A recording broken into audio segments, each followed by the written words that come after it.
Hello? Hello? Yeah. Okay. Okay, happy summer. Welcome to Community Board Two's SLA 1 July committee meeting. My name is Donna Raftery. I am chair of the committee. Other committee members here are Dr. Shirley Smith and Kate Foster.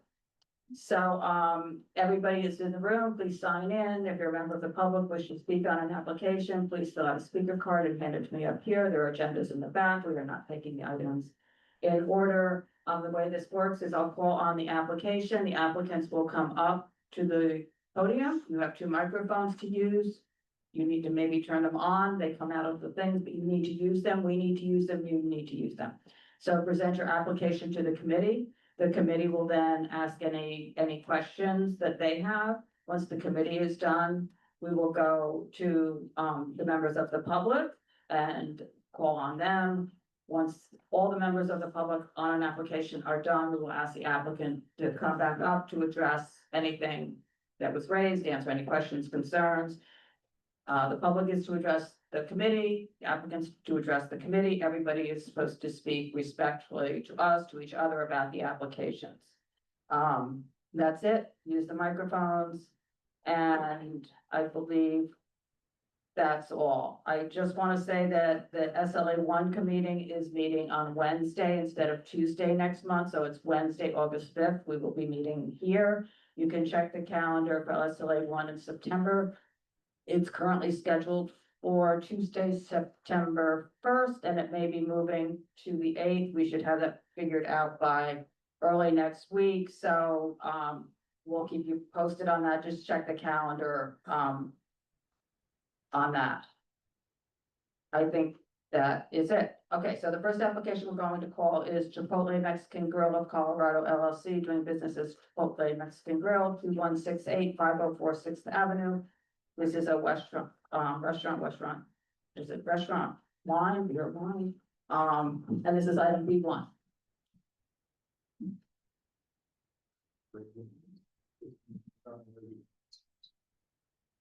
Okay, Okay. good evening, members of the board. Oh, do you have applications to hand out? Yes. Yes.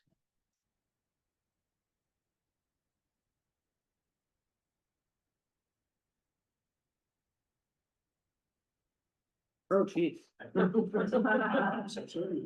So this is 2 months in the. Oh, right, yeah. Okay, And here's 2, also, there's 2 more. okay, so you're done. And then, There's nothing any different from what you sent into you all. no, this is all the same.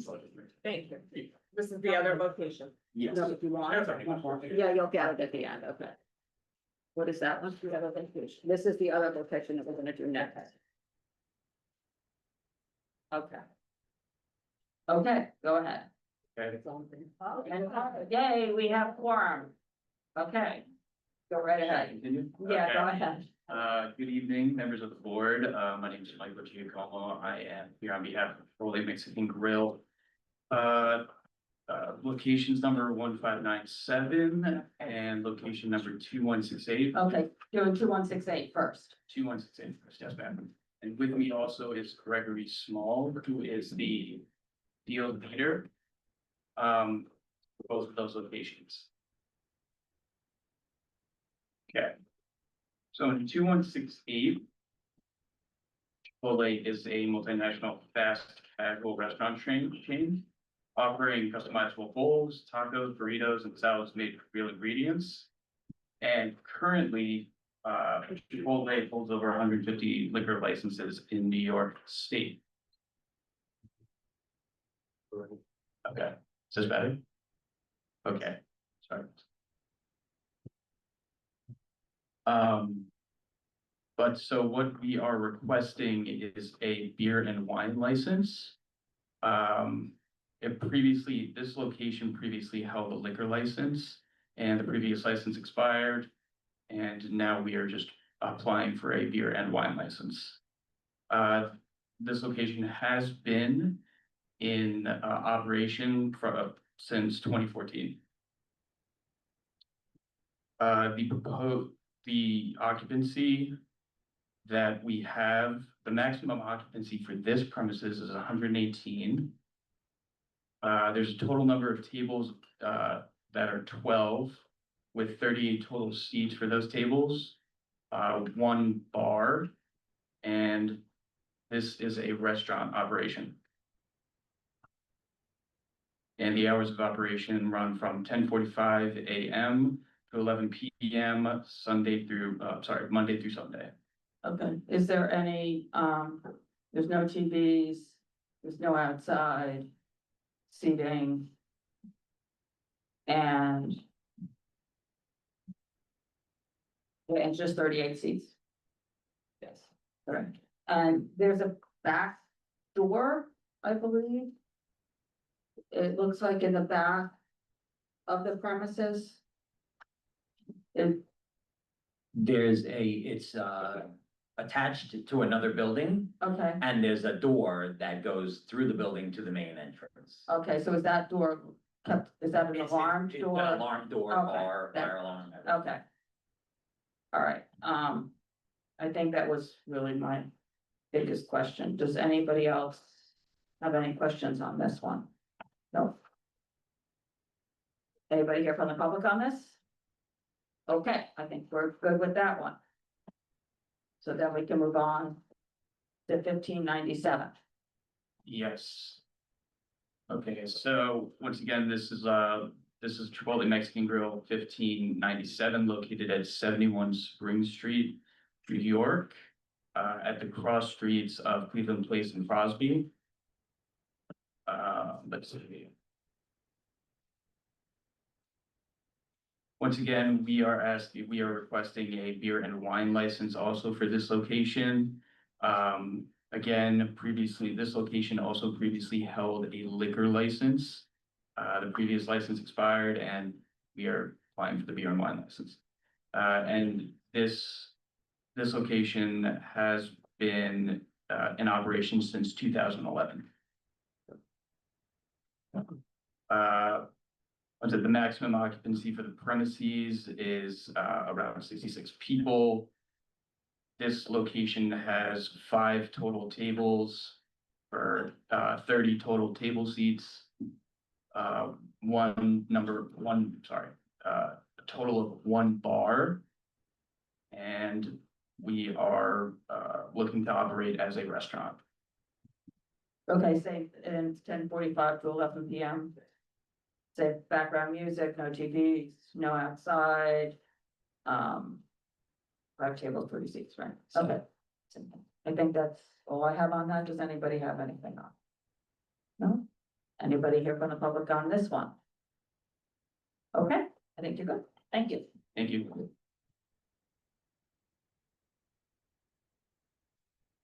Okay, the next application is going to be Boqueria Soho LLC. It's 171 Spring Street. This is a method of operation, an alteration to add roadway seating. This is items A2 and E1.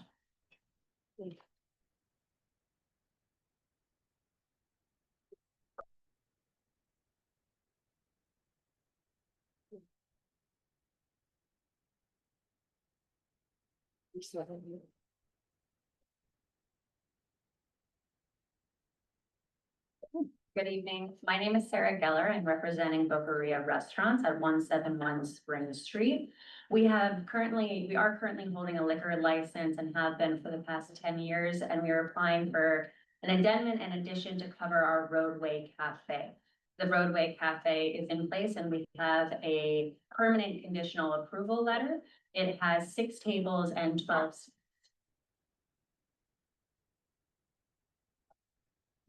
Okay, so are you applying for sidewalk? Are you the representative or are you with the restaurant? I'm with the restaurant. Okay, and what is your? I'm the director of operations. Okay, okay. So are you applying for sidewalk? Not for sidewalk, just for coverage on the roadway. Okay, so you had steps that said there would be no outside, so that's why Yes, you're here yes, for ma'am. that.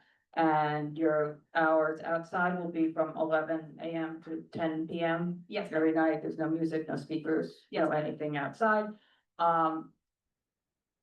There has been sidewalk seating out there, so has that been It was removed. There was a change in management and we were unaware, so it was removed. We understand. Okay, so it's because It's gone. it was there, so it's. It all is gone, yes. Okay, then there won't be any.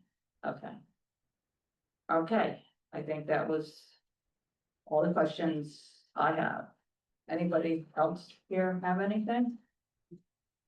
Okay, is there anybody from the public on this one? Okay, we'll get your new stipulations just as signed to take that off. Okay. And everything. Thank you. Okay, all right, great. Okay, the next one is going to be 357 West Broadway LLC, doing business as Pearl Box, 357 West Broadway. This is an alteration, it's an on-premise restaurant. A5.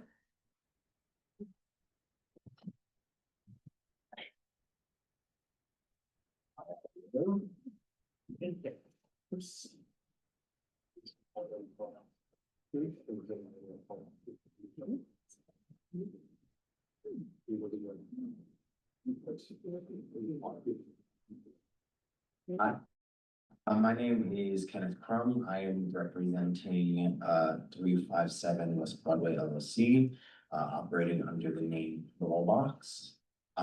We are requesting an alteration to add a bar on the second floor. Not really changing anything in terms of operations. The space isn't used very often, but it does leave service when we do use, when we have additional bar, if we have people sitting there for an event. Otherwise, And you're with the operations, correct? What's your title there? managing partner. Okay. So you're just adding the bar, nothing else is changing. Correct. So it's still, I just want to just run through, just so when I give you steps, there's not a problem Yes. on it. So before it operates as a full service restaurant on the first floor, your hours are 12 to 12. Yes. With last call at 11 p.m. Yes. Yes, and then it operates as a full service restaurant on the first floor with the seated dinner series with rotating chefs with a prefix menu. Is that still So kind the of first same? floor is more of an event space. Okay. So this is like a change in the whole thing. That's why I wanted to run through this. And so how does that operate? It's So we have the bar on the third floor, as in our original application. And we operate mainly the first floor now because we applied for a sidewalk. When that first floor was a restaurant and now it's no longer a restaurant, so we operate the Pearl Box menu on the first floor. When the weather's nice, and otherwise it is just the third floor. So I'm confused. So there's roadway seating, right, or sidewalk seating? Yes, yes. So essentially, what we were doing just on the third floor, we're doing that on the first and third floor when we have sidewalk seating. Which is from when to when? It is from 5 to, No, I meant monthly. it's just while the weather's nice. What does that mean? I mean, I'm just gonna say one thing. This is a complete change in the application. And we have no notification of that. Okay. So, I mean, the third floor, what it was supposed to be was a full-service restaurant on the first floor with seated dinner series with rotating chefs serving a prefix menu. And then deli goods, caviar, and a limited menu on the second and third floors. Was how that was supposed to operate. So now you're telling me that the first floor operates with a limited menu and it's more like a caviar lounge. So it's not a restaurant anymore. So there is no restaurant anymore. We have a dinner menu, which is on the application. But where is that dinner menu served? It's served on the third floor and the first floor when we have the patio open. So essentially the first and third floor. So if I wanted to go there tonight and have dinner, I could go there tonight and have dinner. Correct. So then when does the event space figure into this? Whenever we're able to book the events on the first or the second floor, we do that, but that's, pending requests. And how many times a year do you do that? Because this isn't, I mean, this was supposed to be a restaurant, not an event space. So if it's an event space, it's generally not open to the public most of the majority of the time. And if it's a restaurant, it's open to the public all the time. Right. Unless there are occasional 12, 24, 36 nights a year that you close it for a private party. But then you could go the next day and get dinner. And now what you're telling me is that I'm not sure, from May to what, October I can get dinner there, and then from November to April, I can't get dinner there and it's a lounge? Yes.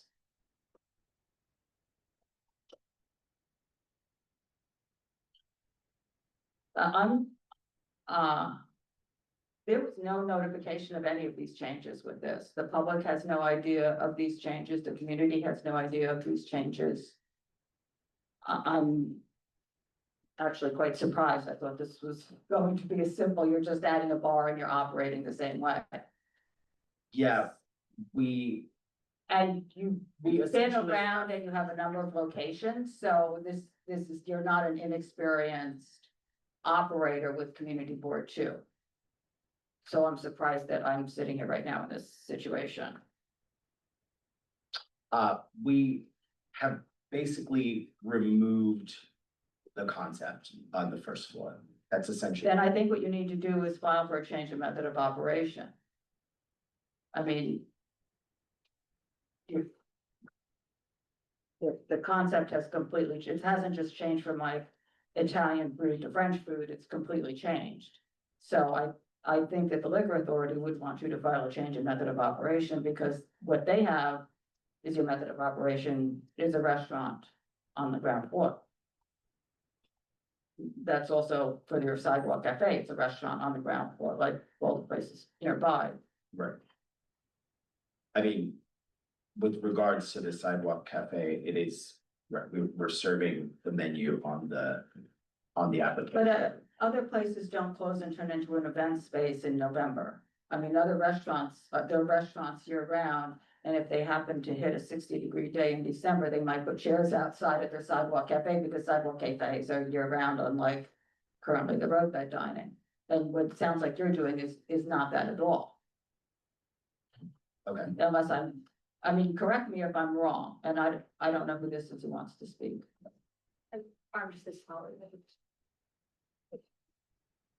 right, this is Olivia. Chief of staff for the team. Okay. Sorry. And what's your last name? Tolka. Okay, To be clear, we're bookable for private events, the same way like any restaurant is bookable for private events. It's just no longer a full service restaurant on the other nights during service on the first floor, but we have the food menu that's there. And you can reach out to us through our website inquiry form to book a private event. It's not an event space from September to December exclusively. It's just bookable for private events. but every restaurant's bookable for private events. Correct. So how many private events do you do a year? I don't know if we have the number offhand. No, I mean, maybe 60 a year. That, We just need to have a complete application. yeah, I mean, I think that's, we I need, don't think we're so opposed or. right, For or against. we need some application that actually is how you're operating, so we can. Hmm.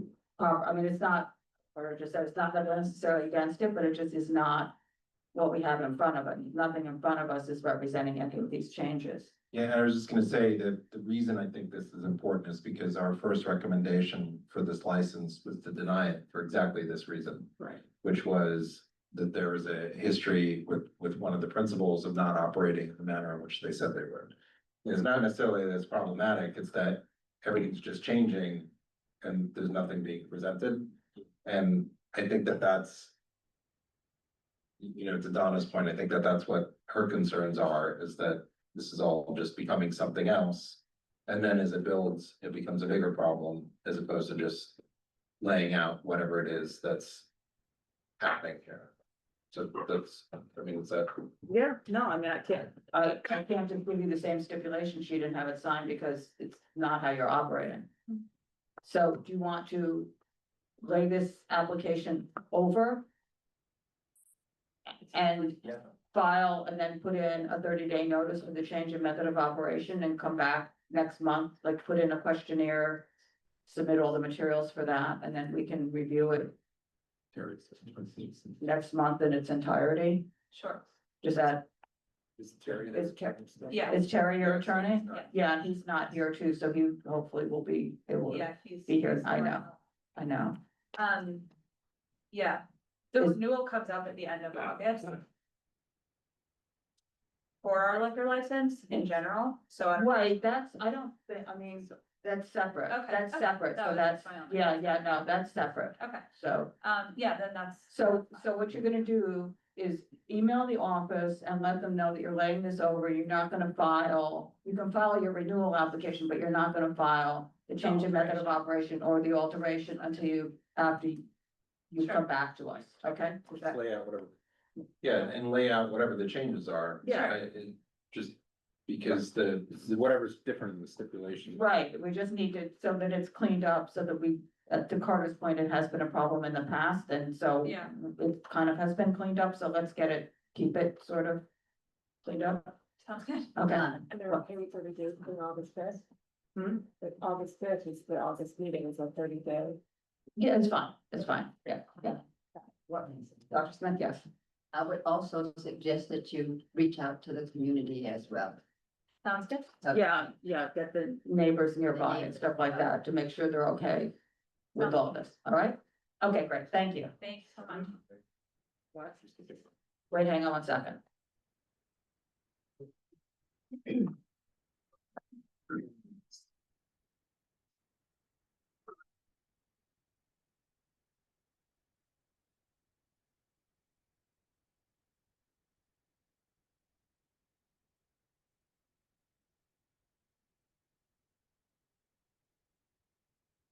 You just know that sites they're advertising for. Okay, so I guess on your website, you're advertising later hours than, hang on. So your stipulations say that you close at 12 AM. With last call at 11. The website is 12:30, I don't have my glasses. Yeah. 12:30, it says 12:30. We'll make sure we do a full review of that. Yeah, do a full review of every, like, do you have the stipulations? Sure. Yes. Yeah, yeah. Okay, if you need them, email the office and they can send them to you, just so you know how you're supposed to be operating, and And if that is a proposed change, Sure. just put it in there, yeah, just put everything in there, Of course, yeah, okay? comprehensive. Okay, good, thank you, Thank you. We appreciate it. okay. Okay, the next one's going to be Bound Noodle House Inc. at 110 Bowery. This is item B4, it's a restaurant wine, previously unlicensed, okay.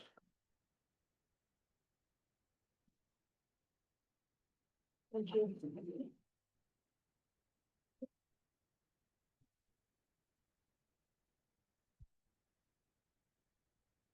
Thank you. I'm just gonna pass it up to you.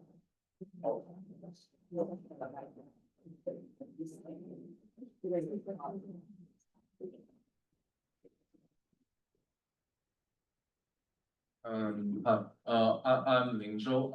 I represent for Bond Noodle House, 110 Bond Street.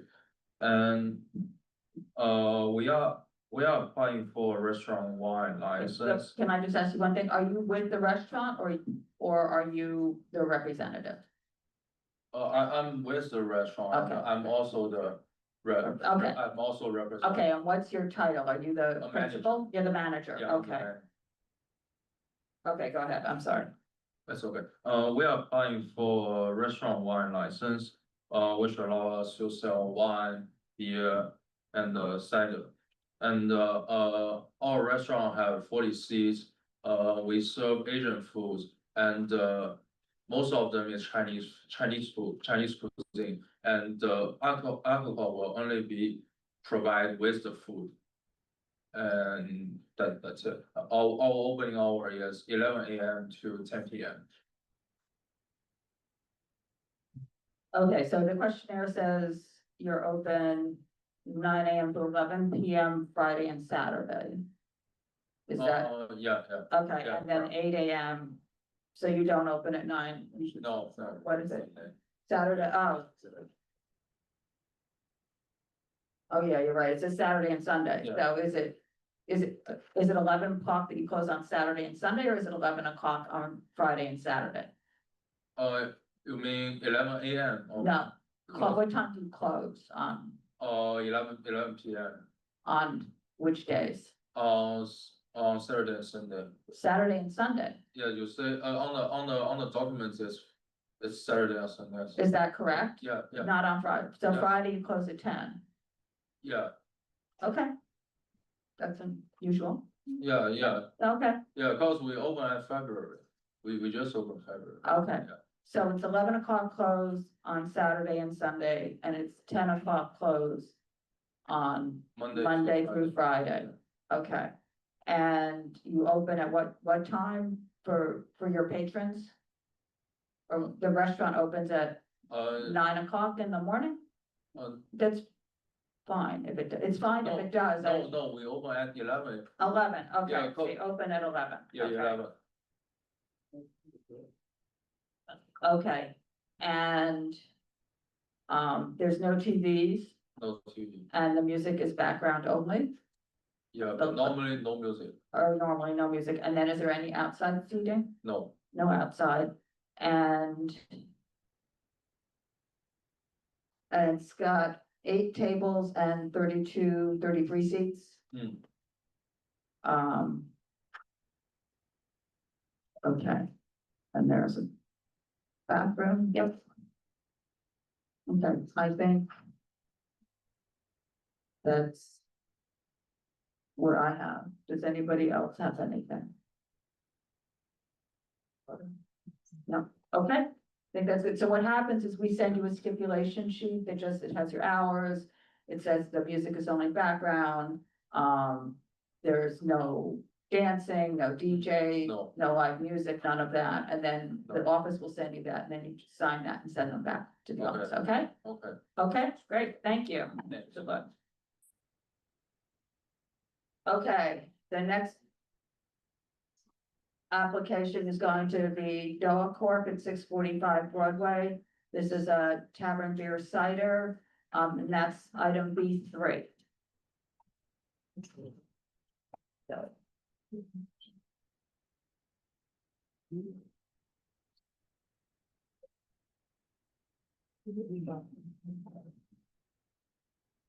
This one is laid over from last month.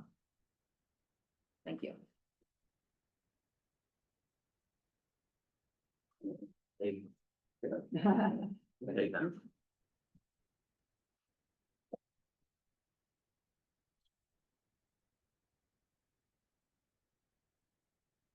Good evening. My name is Jay Yu. I'm the representative. Mr. O is the president of the corporation.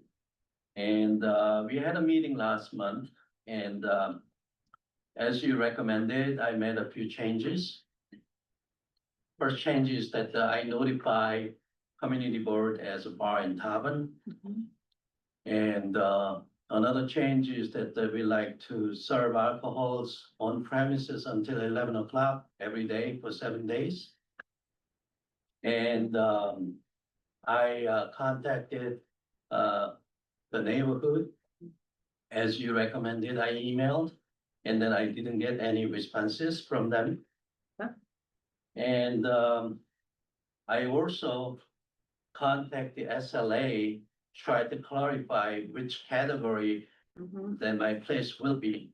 And Jenny Eastman, she's the supervisor, licensing unit. She gave me some answer, but it's still not vague, still vague. Oh, okay. So, because she was recommended, that I supposed to indicate eating place beer, but as you see the notification, it was a beer and cider only. Right. And also, we have a menu, I attached to it there. And, what did she say? And then, the full kitchen, we have a full kitchen. So, I don't think it's I think what you're applying for is the tavern. I think that's probably correct, because you don't have what the liquor authority considers a full kitchen. Okay, So, sometimes, so you won't have you're not applying for a restaurant, so, yeah, you're applying for the eating place beer. Right. It's, it's not restaurant wine, it's not tavern wine. okay.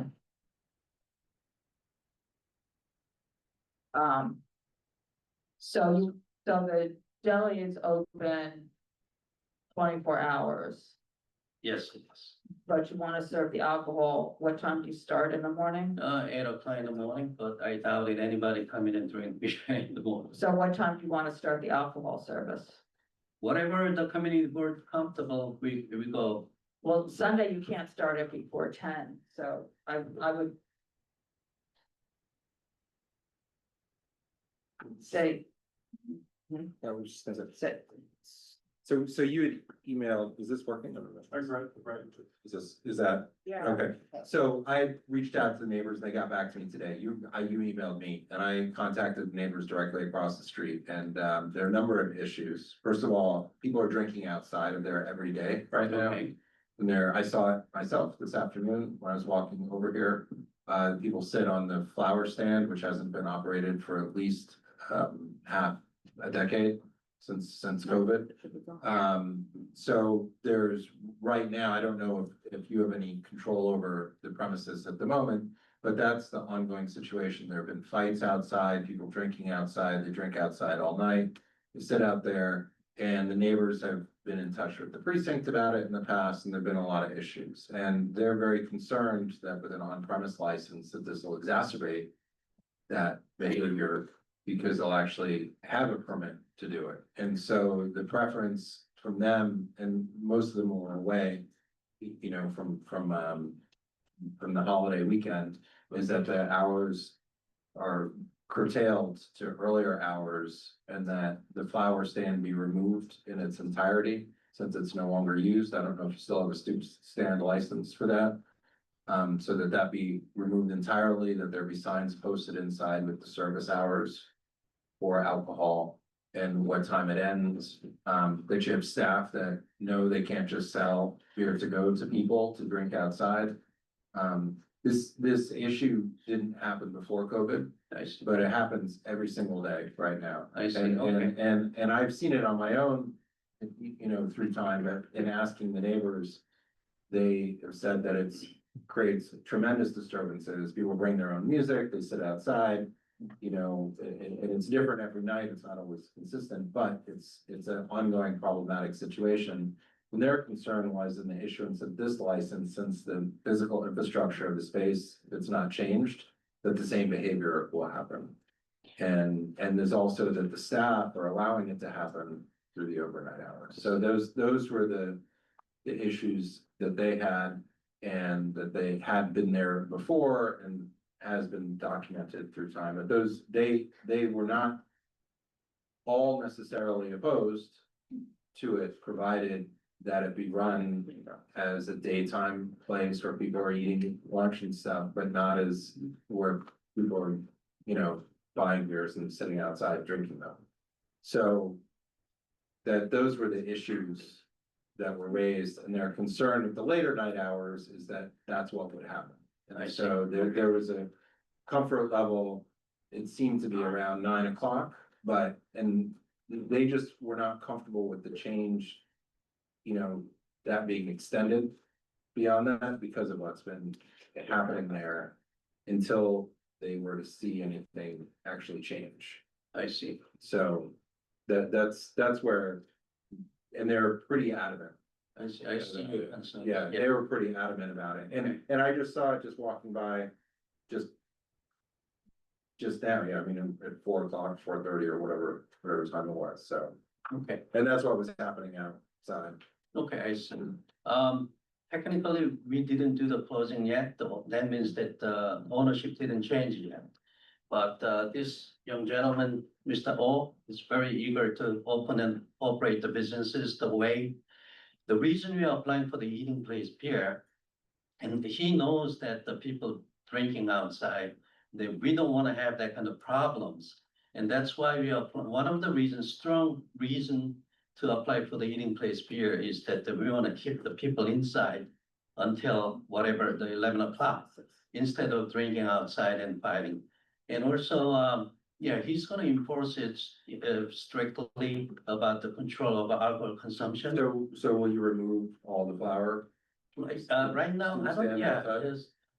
I don't know, you're gonna, Yeah, well, for now, we don't have, plans to remove the flower base. Or will you just remove? Will them all? you? I mean, that's what's causing the problem. Yeah, no. That's where everybody sits. If you don't have that, there's nowhere for anybody to sit. We don't have no plans to remove it, but then we do plan to enforce them to Well, leave. why wouldn't you Why? remove it? We do plan to bring in flowers. When? Well, you know, Cause I mean, they don't believe yeah, the neighbors and they're willing to go and oppose this and go up and talk about it because it's a physical situation that they were very clear. If that doesn't change, all these guys are just gonna keep hanging out outside drinking. okay, this is So what you're gonna that's- do. You're gonna remove the stoop lines if we do not display anything. And then when they're ready to put out some flowers and fill it up with the stoop lines. And then we're gonna put it back with full of merchandise so people can sit down there and drink.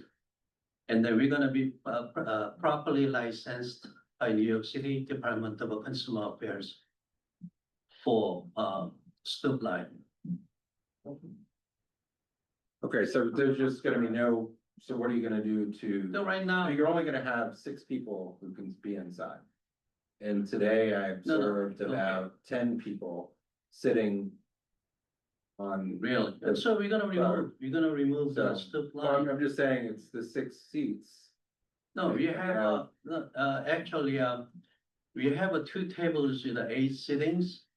And we plan to, I don't know, the diagrams updated, we're gonna put some, the tables in front of the store with the 5 sittings. So I think the concern is generally speaking, right, that the alcohol consumption is accompanying the food, it's a part of somebody sitting down and eating. And what's happening now is not that.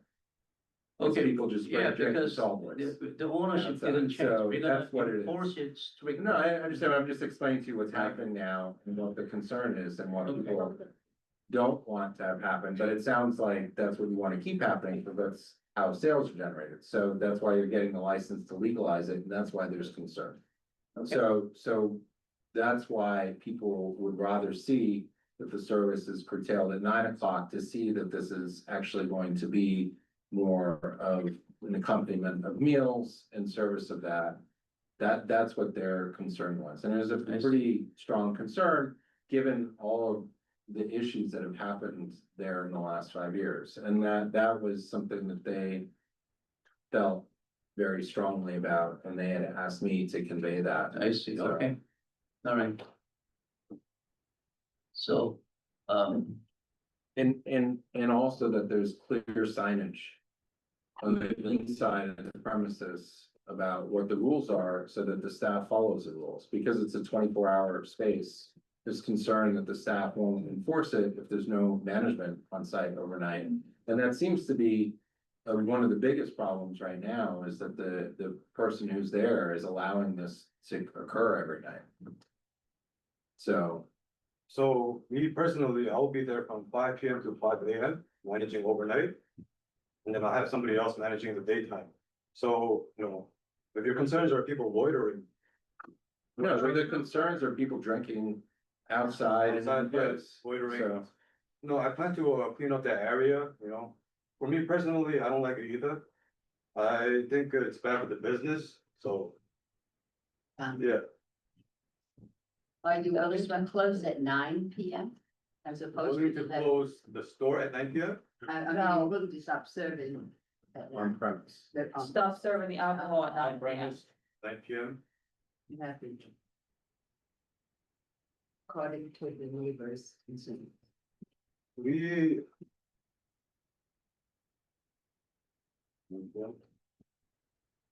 I mean, because people, that's when people are coming in and grabbing a sandwich, usually.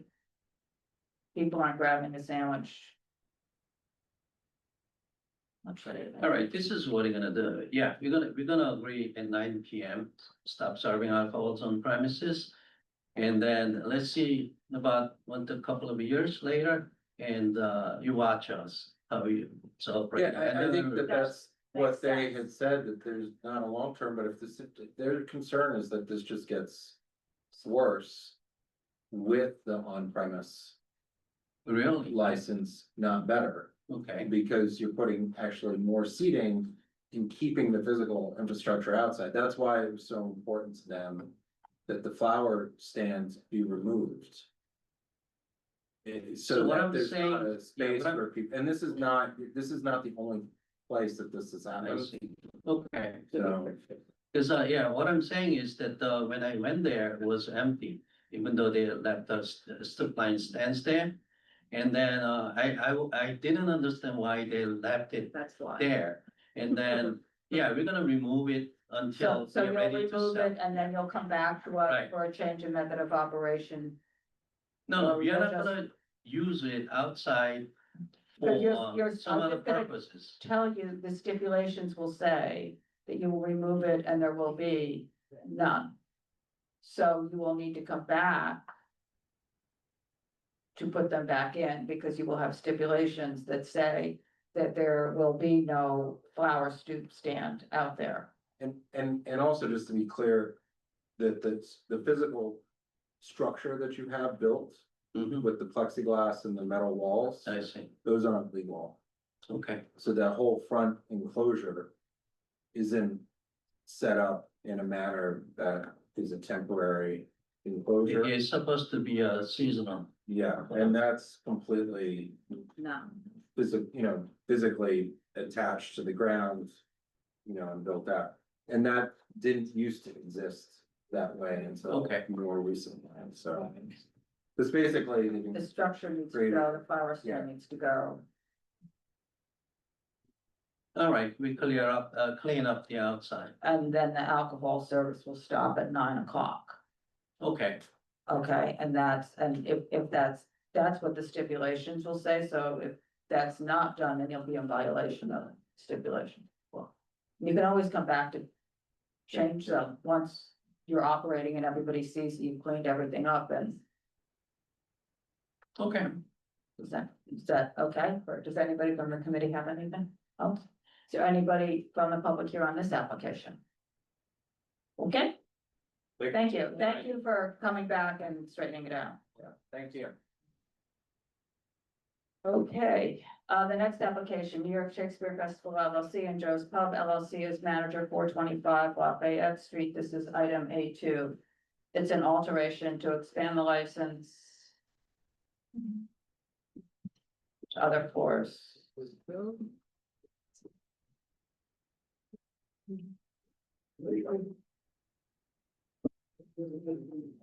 Huh?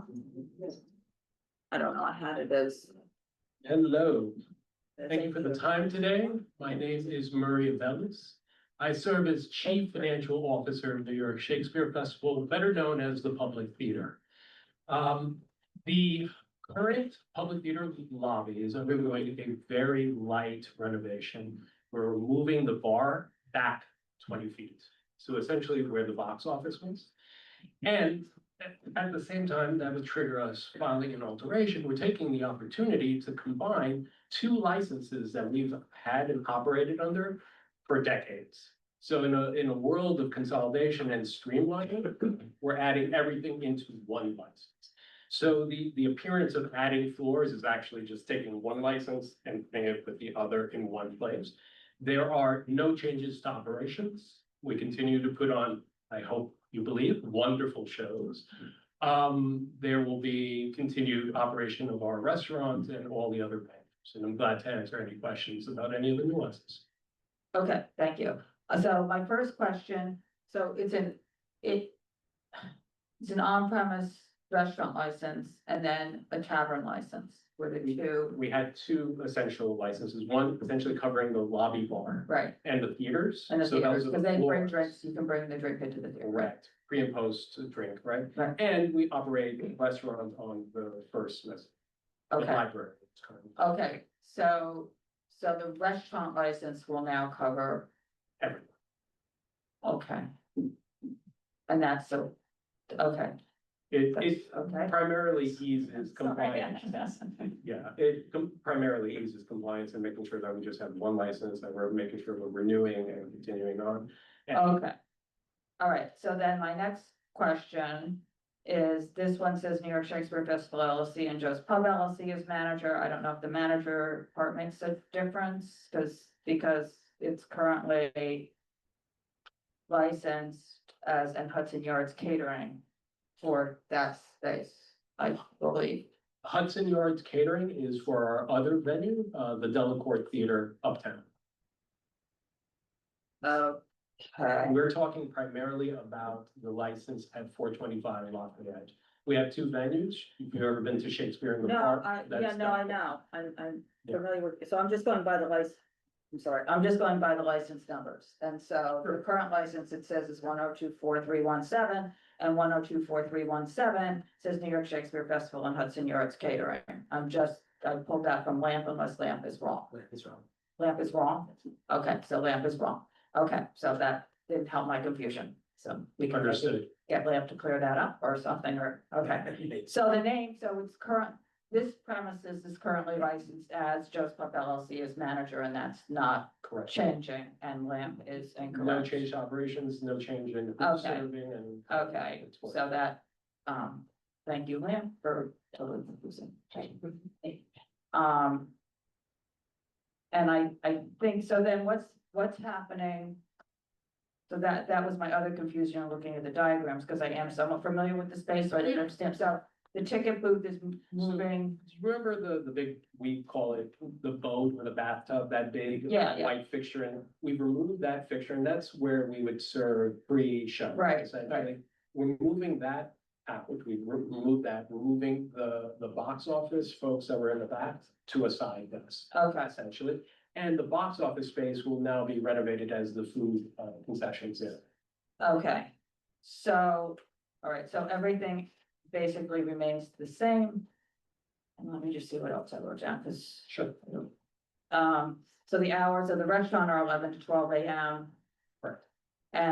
And the music in the restaurant is probably background music, I'm All presuming. background music. And so all the DJ, the live music and everything like that that's listed on the application all has to do with the theater and the performance. Actually, Joe's Pub itself. Of Joe's Pub. Right. That's where it is, Okay. and that's Showtime specific. Yeah. Okay. So I think this is all, I think my questions are sort of, I mean, it's answered, I just don't have it written Yeah, no, absolutely. And down if as something all comes steps up, in a please way feel free. that, does anybody on the committee have any questions? Is there anybody from the public here on this one? What, do you have a question? I know.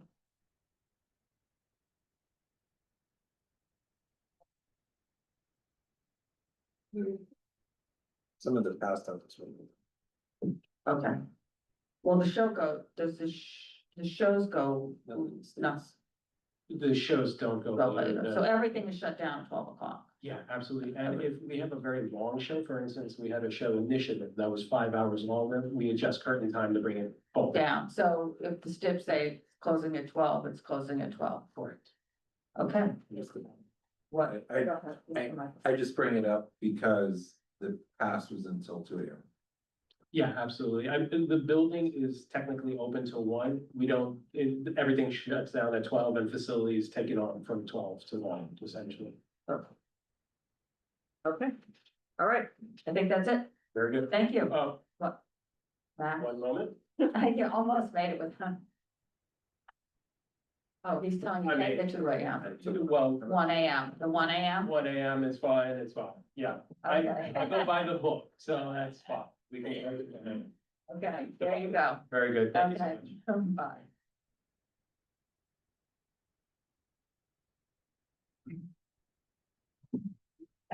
Okay, the next application is Sanook LLC and Uncle Boone's LLC doing business as Thai Diner at 52 Kenmare Street. I think this is E3. Okay, okay. So, Dr. Smith. Okay.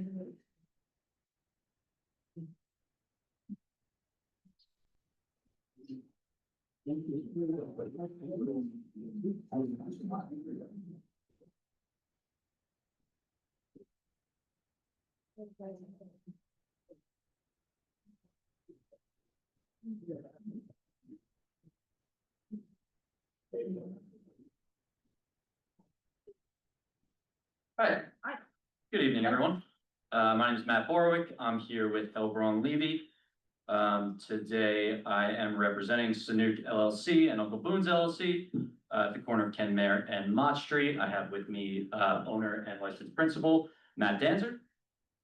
This is a municipal alteration to add a sidewalk cafe to their existing liquor license. It is on both sides of the corner. There are 9 tables and 26 seats on Kenmare Street and 5 tables and 10 chairs on Mott. This is sidewalk only, no roadway. It's closing at 10 p.m. The DOT issued their permit on April 3rd, and the restaurant received their post-approval inspection from the DOT on May 27th and received the passing grade. What a miracle. So do you want to just say how it is set up now and how it's been set up? Is there flooring on the sidewalk? All of that was removed When? a long time ago. Before It we. must have been before the Yeah, before we inspection. raised- No, it looks like it was still there. No, This is, okay, I have photographs from this past weekend. There's wood all over the bottom of this. no, those are planters. The planters are not easily removable and then they're all, They're built in sections. They removed the entire floor. there is no floor in here. There is no floor. We removed the floor, we removed the sidewalks. The photos in the packet are from at least a month ago. We also applied and did it the right way. Well, For the new sidewalk. there's been a bunch of violations on, We cleared everything. doesn't, like,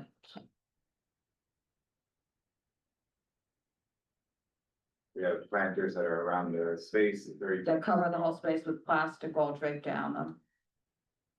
We rolled it down during the rain, but we rolled them back up. And where do you roll them back up into? The on. And was the awning legally installed? With the metal brackets? And the metal sides? Cause it used to not have all this metal pre-COVID and I don't know that there are any work permits that permitted.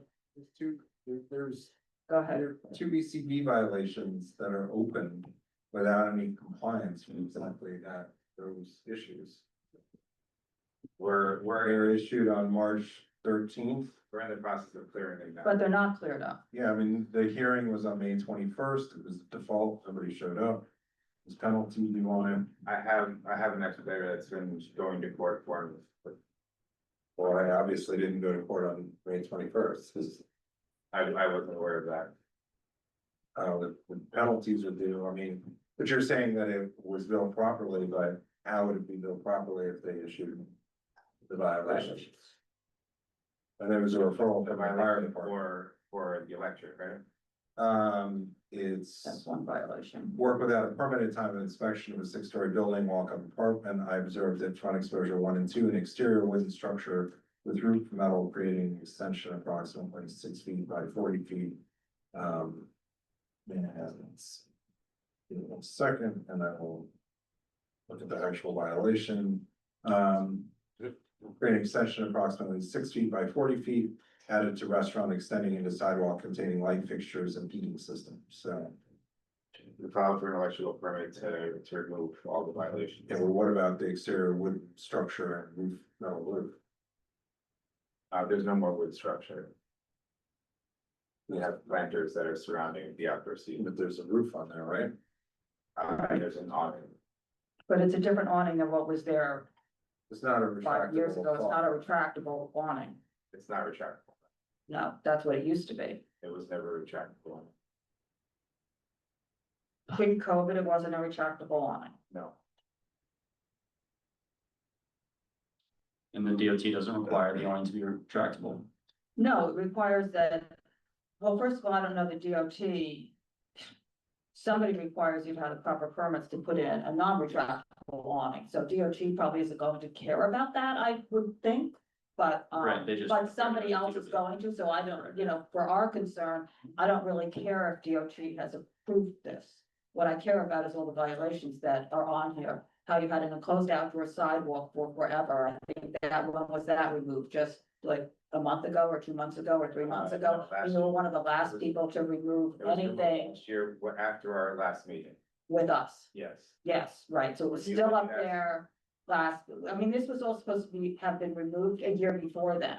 So you had that whole enclosed structure in there for that entire year. The other thing is your liquor license stipulations as part of the public interest of that was that there would be no sidewalk seating on Mott Street.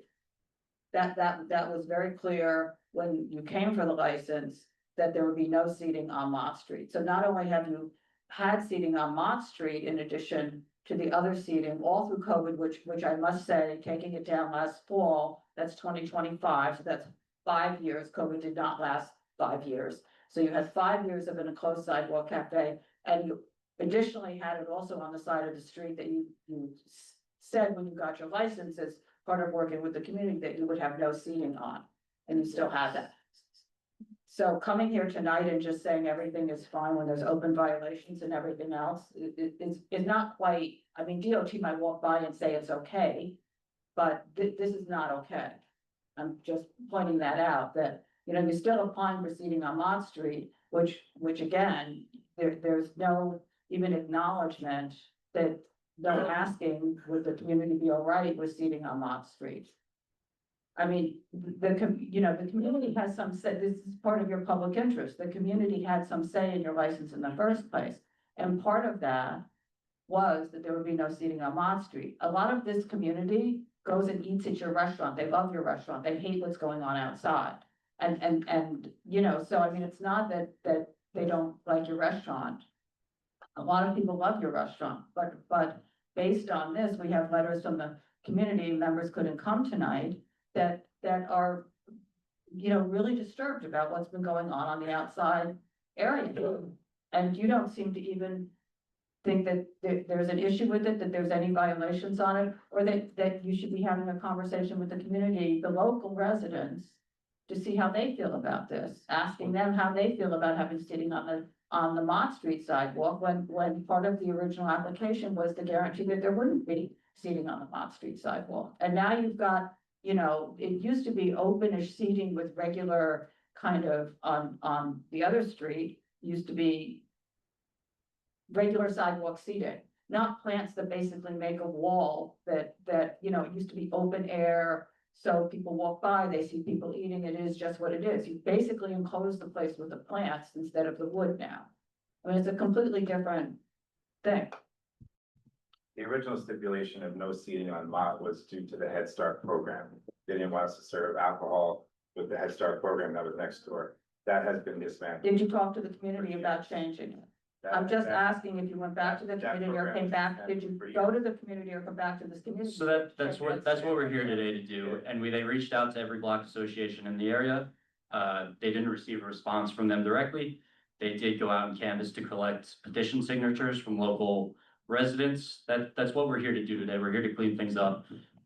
Full disclosure, I didn't know about the ECP violations. That's something that we can definitely look into. Obviously, we don't want any electrical issues in a place with plants out there. That's something that they've hired an expediter to look into and to get, you know, fixed as soon as possible. Regarding if we can just, you know, lay out what the specific issues are that the community reached out to you about, I'd be happy to, you know, discuss those, talk about them, address exactly what the problems that the community has with this space in particular are.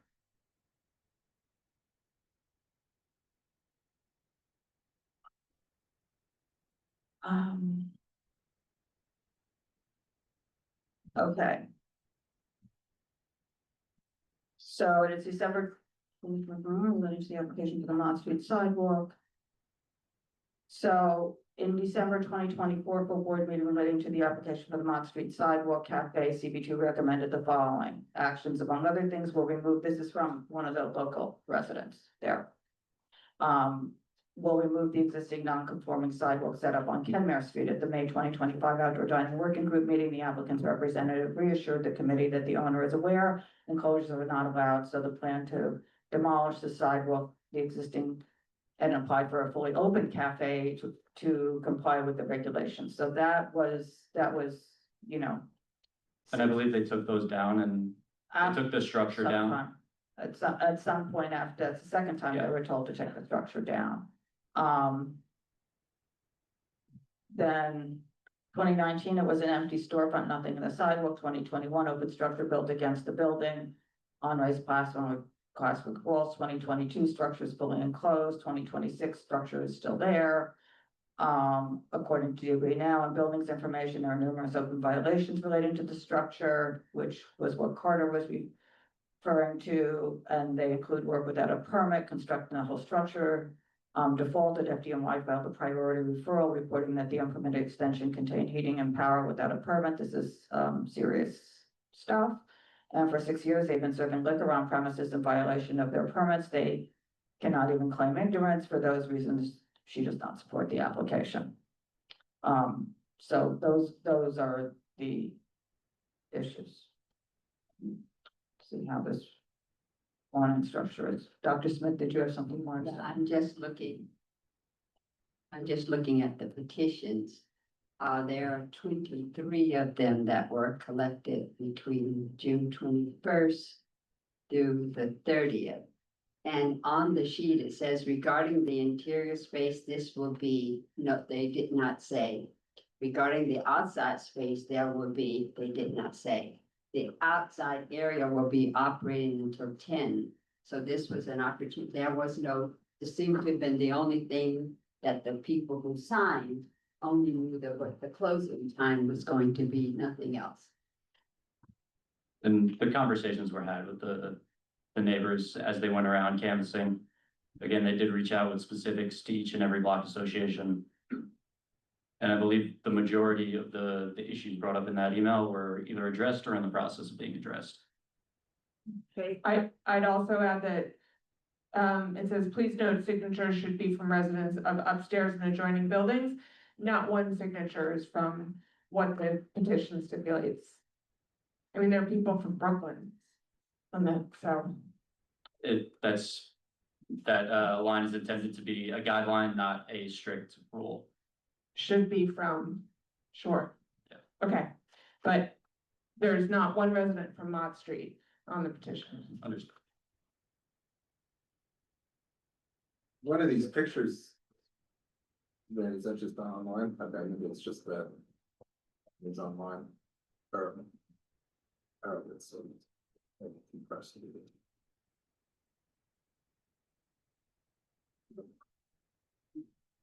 So the heaters are staying, or what are you doing with the electrical? We filed to have them approved, yes.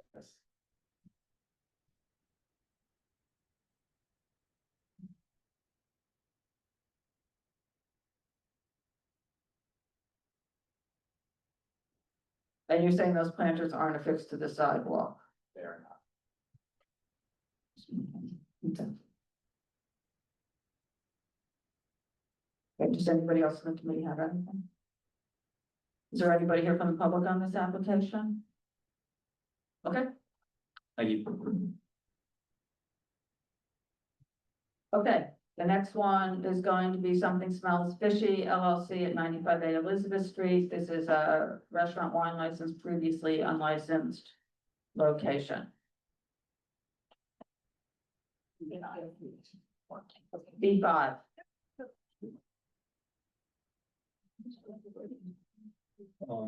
Good evening, everybody. Just hang on one second.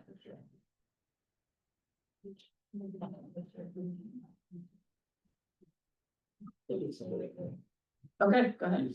My name is Kohei Orito. I'll be the manager.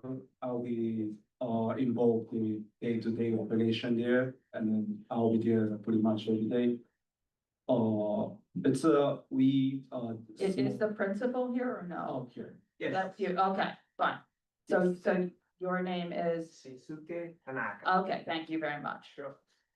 And you're the manager, Yes. okay. Okay, Oh. go ahead, sorry. Yes. We are a very small Japanese restaurant with 13 seats, and we mainly serve the donburi, which is a sushi bowl, like rice over rice, sashimi over rice. And yeah, we applying for the beer and wine license, and like I said, it's gonna be 13 seats and 2 bars and 1 table. And yeah, it's a pretty small restaurant. Okay, so it's 32 seats at the tables and then they're really like food counter, Yes, and 2 food counters. yes, And that's like 10 seats at those total, I think? yes. Okay. And is there any patron use downstairs? No, just for the prep room, Okay, and the hours are, 11 AM to 11 PM. But we Okay. haven't opened yet, might be Okay. less hours. less hours, but it won't be, all I care about is if it's more hours. You can No. close earlier, but you can't close later, so I just need to have, so it's 11 PM. Okay, and then, I see there are windows in the back that says that they're sealed, The CEO. so yes. they don't open. And what else? And then the kitchen is kind of closed off. When people go to the bathroom, they're not near the kitchen area. They They walk only past have it, they have the door in the kitchen, so they can't. they can't get in, okay. And then are you going to do any insulation, because there's residents up above you, have you spoken to the residents up above you and?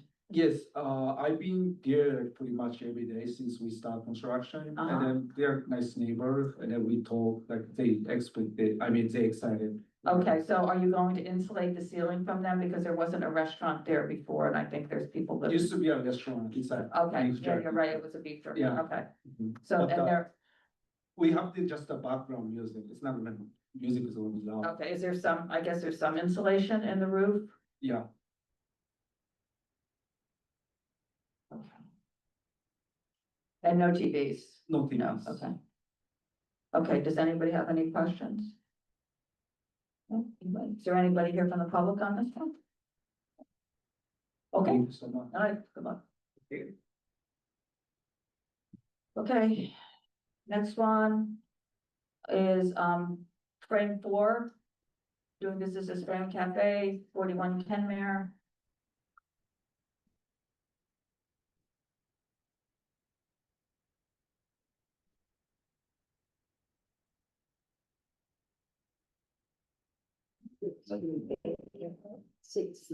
Oh, sorry, this is item 6B. Yeah, that's fine.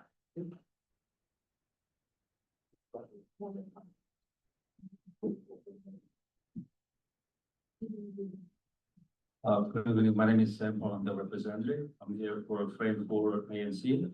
And we are applying for Tavern beer and wine license.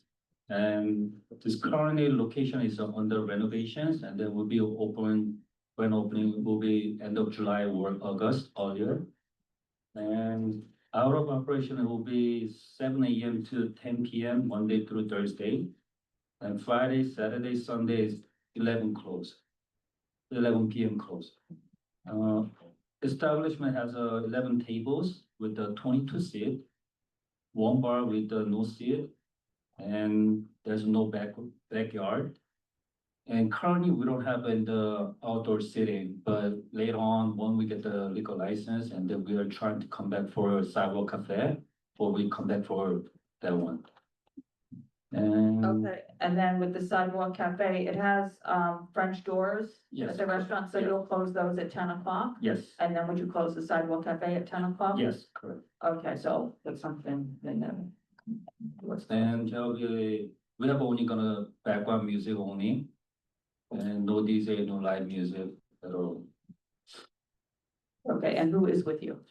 He's one of the partner, and then both of the vice president, the president is on the vacation right now. So Okay. that's a general manager is came to here next to me. Okay, and her name? Sunny. Sunny. Okay, you signed in, right? Yes. Yeah, yes, okay, I'll get fine. it from there, okay. And there's no basement at all? We do have a basement. You and do have a but- basement. But there's no patron interest. Okay, so the upstairs, so you're only licensing the upstairs? Yes, Yeah. only upstairs. I mean, okay, The previous is they have the restaurant there, the hamburger place. yeah. Okay, I think, that does it for, oh, the one other thing I just want to point out, you are in the special Little Italy district of the historic districts, it said, I think, no on there. Does anybody have any questions? Is there anybody here from the public on this application? Okay, Thank you very much. Thank you. Very nice. okay, the next application is going to be Gastronaut LLC at 72 McDougal on premise for a restaurant. And this is item C2.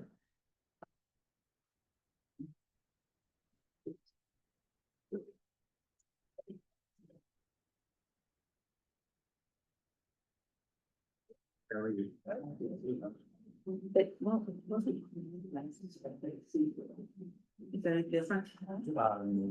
Like the chart is that. That have charged, Not really, no. and, there was some inconsistency in seating numbers that we cleaned. Yeah, yeah, yeah.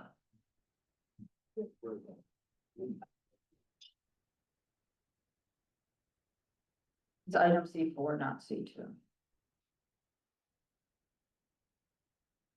Okay.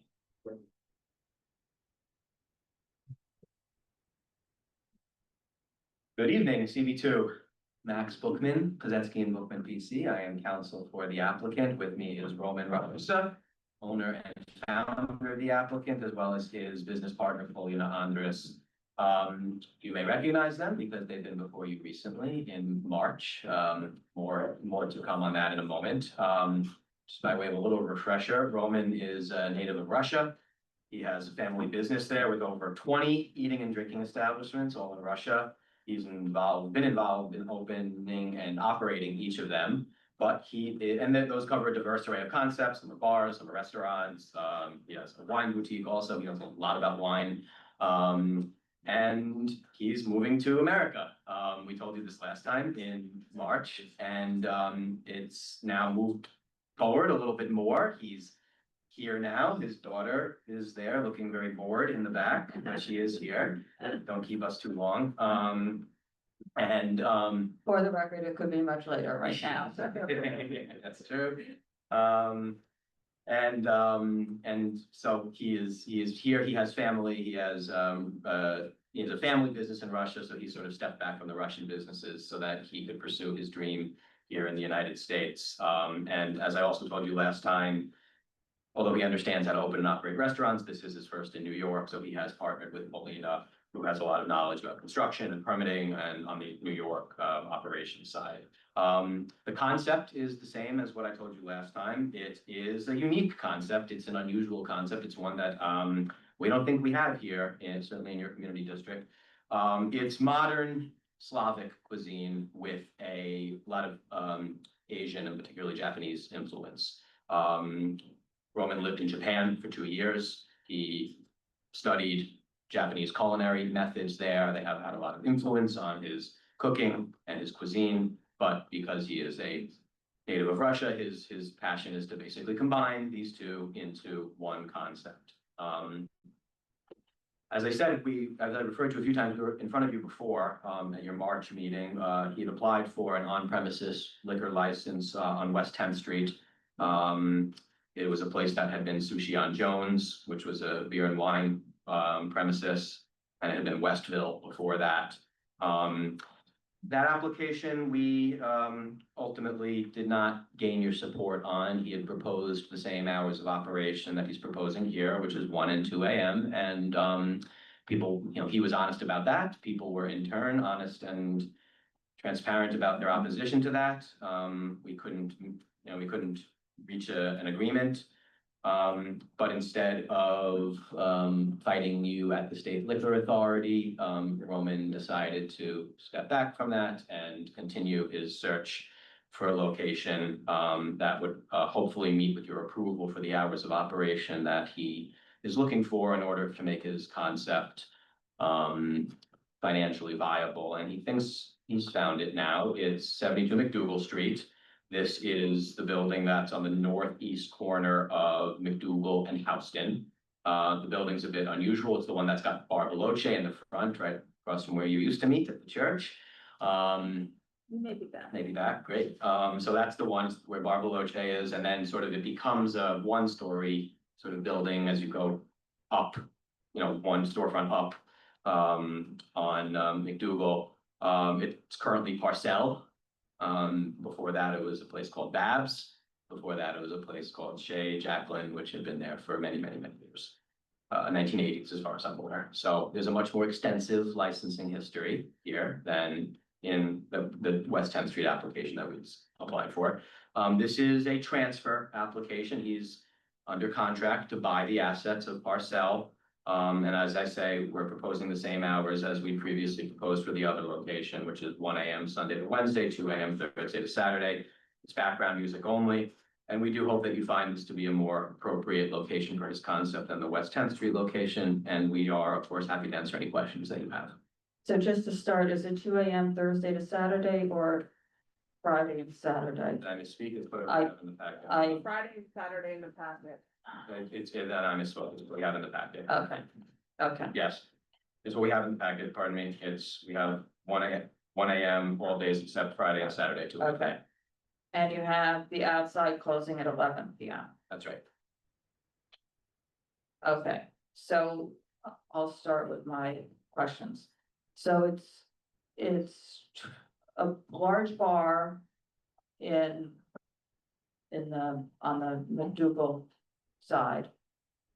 That's 24 seats and how many? What's the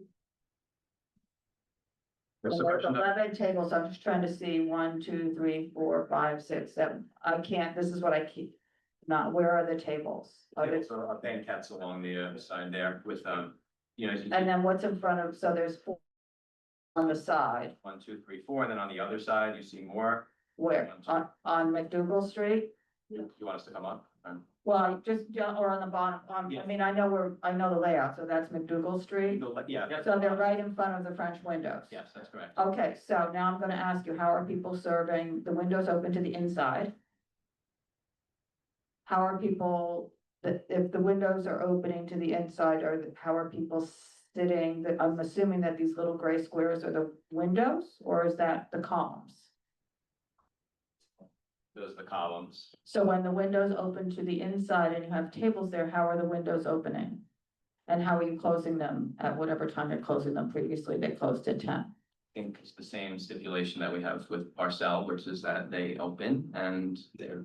Okay, then the other stipulation we had with Parcel is that everybody sitting outside is served from the inside of the restaurant to that sidewalk cafe.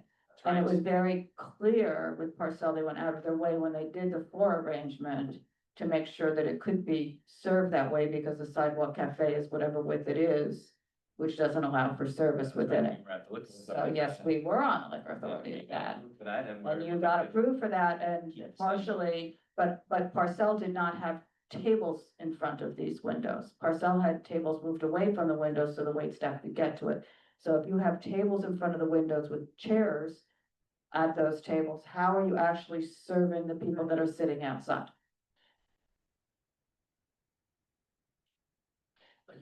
Actually, Parcel do have the seats near the windows.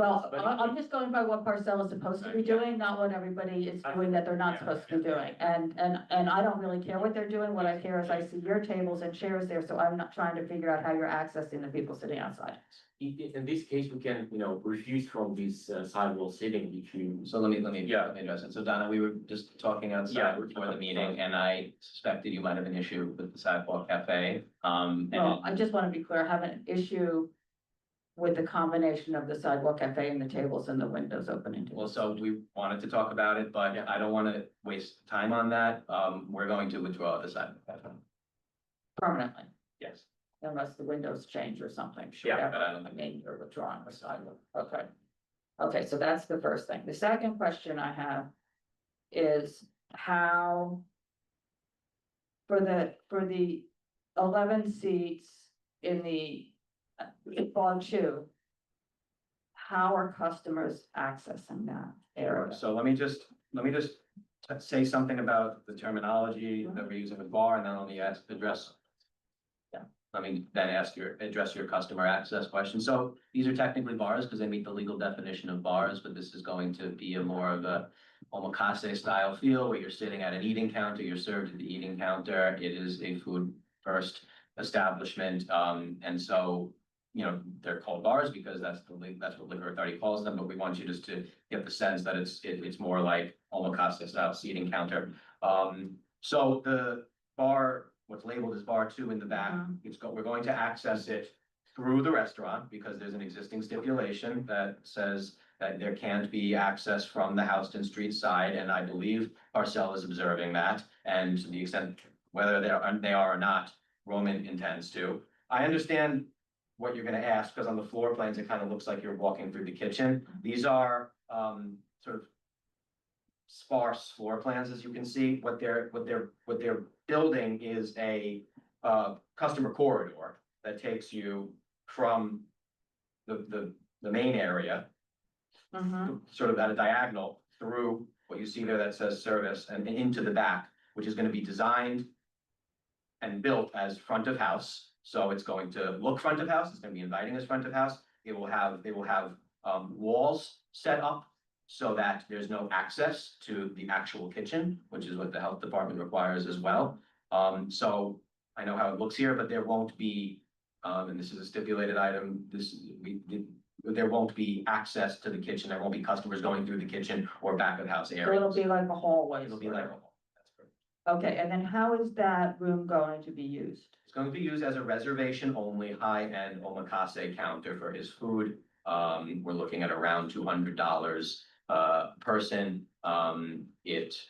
I suppose in theory it could be used as a private dining room as well, but this is not, I know why you asked this. This is not a separate concept. This is not. It's the same but it's not just a private dining room. I was No. thinking it was the same concept, but a private dining. It's not just a private dining room, no. It's reservation only omakase style.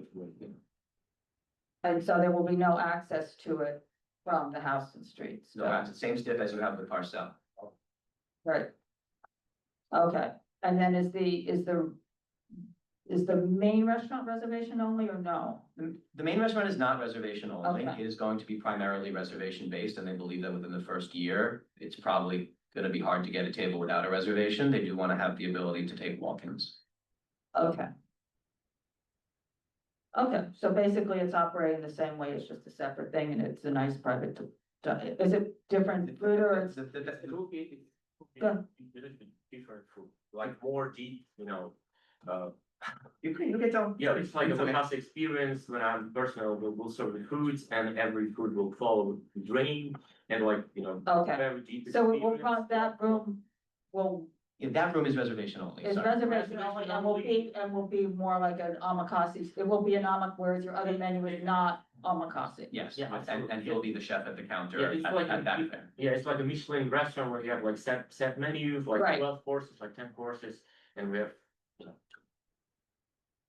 So then are the seatings at one time in that room, but even if it's different people, or the reservations then at set times, I would think. I mean, Yeah. maybe not one time, you might get two servings in or Yeah, whatever, yeah, but we have everybody five eats. Like, not, yeah, not. Let me ask a question. Everybody who's in that room comes at the same time, leaves at generally the same time. Absolutely. The next seating all comes at the same time, so that you can do the omakase service. Yeah. Okay, did you? And that, so, okay, so then the hours are later than what you had before significantly, then Parcell was 12 The hours are later than. every night. So that's a little bit, I mean, is there any movement on these hours? There's not, and I just want to be. There upfront wasn't about last that. time either, Sorry? there wasn't last. Yeah, and listen, I mean, this is, there are different approaches, as I'm sure you've seen with your time on the community board, with how people approach negotiating hours with you, and I've been party to them all. He is putting on the table what he can do. There's this is what he could do last time, this is what he can do this time. This is what he can do. So let me then just do the next question, which is there any restriction on when walk-ins end? You can talk about that.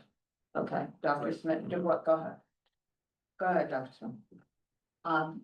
I'm sort of opposed always to a later hour on Fridays because of school and. Thursday, you mean? Thursday, you mean? Thursday, I'm sorry.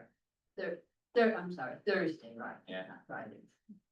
And I'm sorry. One- And I did misspeak when I had said that the two AM was There was no was for Thursday. It was, the two AM was just for the Friday and Saturday, as it was in our packet. So I had misspoken, creating confusion there, I'm sorry. Two AM is only for the Friday and Saturday, as we have in our materials. Well, I consider one late too, like. Noted. Yeah, I just had a question about, this is a pretty sensitive area because it's how people exit McDougal Street. So why did you use it? How people exit, and so. You know, this is the type of placements people are gonna be taking car service home, so the cars are gonna be waiting outside blocking McDougal Street. This is one of the most densely saturated areas probably in New York City, from the perspective of liquor licenses. And so, and there's always parking here all weekend, things in later hours, because people work in the area, people park there on the weekends, it's just always full.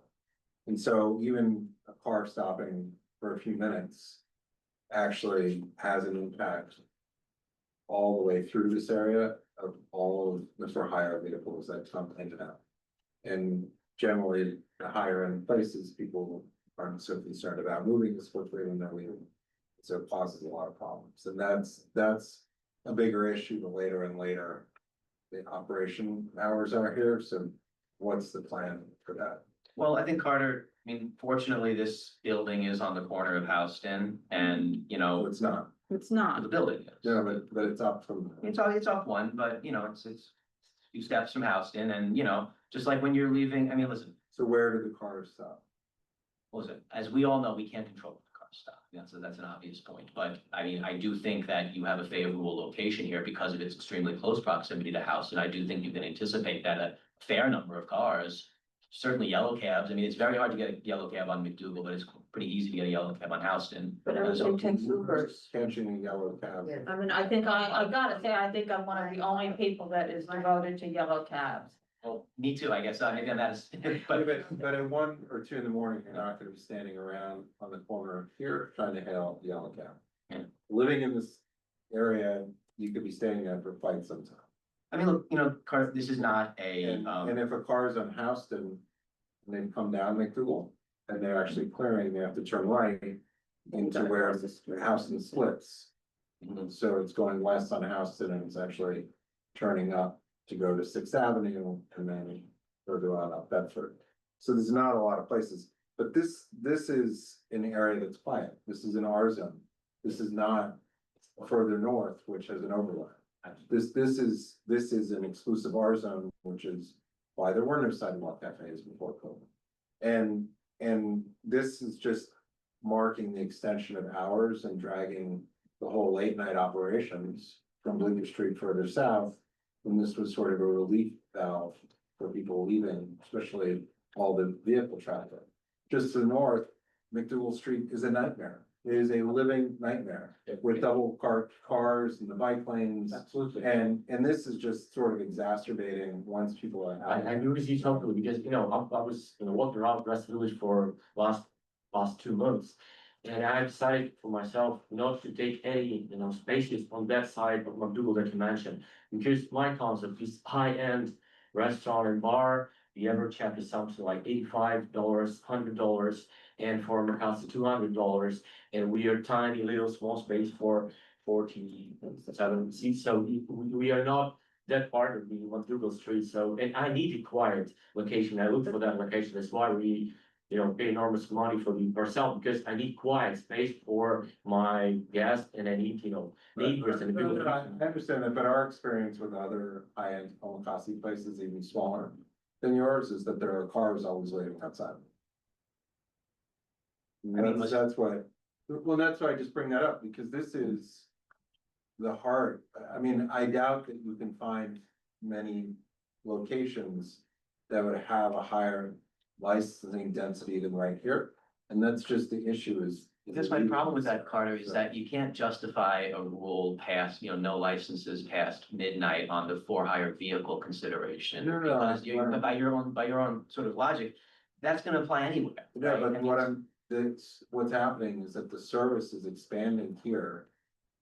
Into the later hours that exacerbates the other issues. It's not the license, it's that this is exacerbating. The problem by creating more stopped cars. In an R zone, which is not, this is a non-conforming use. But we can certainly do what we can, And as you so- stipulated before, to try to direct for hire vehicle traffic to Houston Street. But they can't be directed to Houston because that's a main thoroughfare where the road splits. That's the lane that you go north on Sixth Avenue. You could pick up a cab on Houston, I've done it all the time, I mean, you can get. No, but what I'm not saying pick up a cab, I'm saying a car waiting actually disrupts the traffic movement on Houston in that area.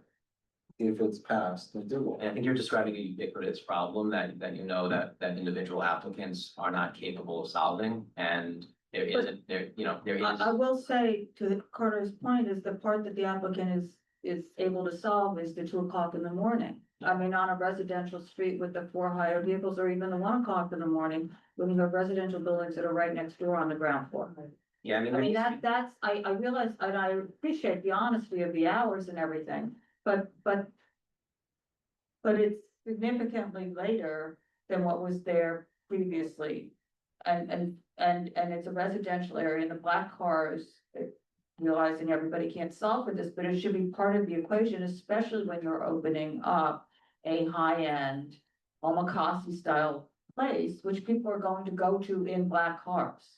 Or especially leave from late at night in black cars. I mean, it's not like your little local bar where people walk out. You It's can't too- it can't just be that 14th Street is the only place where we don't have 2 AM closing hours. No, we're not I'm saying talking about that. 4 AM. We're not It kinda- saying It that. kind of feels that way. 'cause No, it's not people go from saying. Place to place, and it's like, there's opposition to it's not 4 AM, that used to be, 2 AM used to be, a concession from 4 AM. It's 2 AM, it's on 2 nights a week, and I guess that's the only other point I'd raise. Well, that's 1 AM all the other nights a week though, too. I mean, I'm just going to say it's not like it's 11 or 12 o'clock and then it's 2 AM Friday and Saturday. It's 1 o'clock, which is late for a residential area all week, and then it's 2 AM on the weekend. So it's a combination of all of that. I guess the problem, Donna, is that, Parcel is the 3rd restaurant in this space in 9 years. Roman would be the 4th.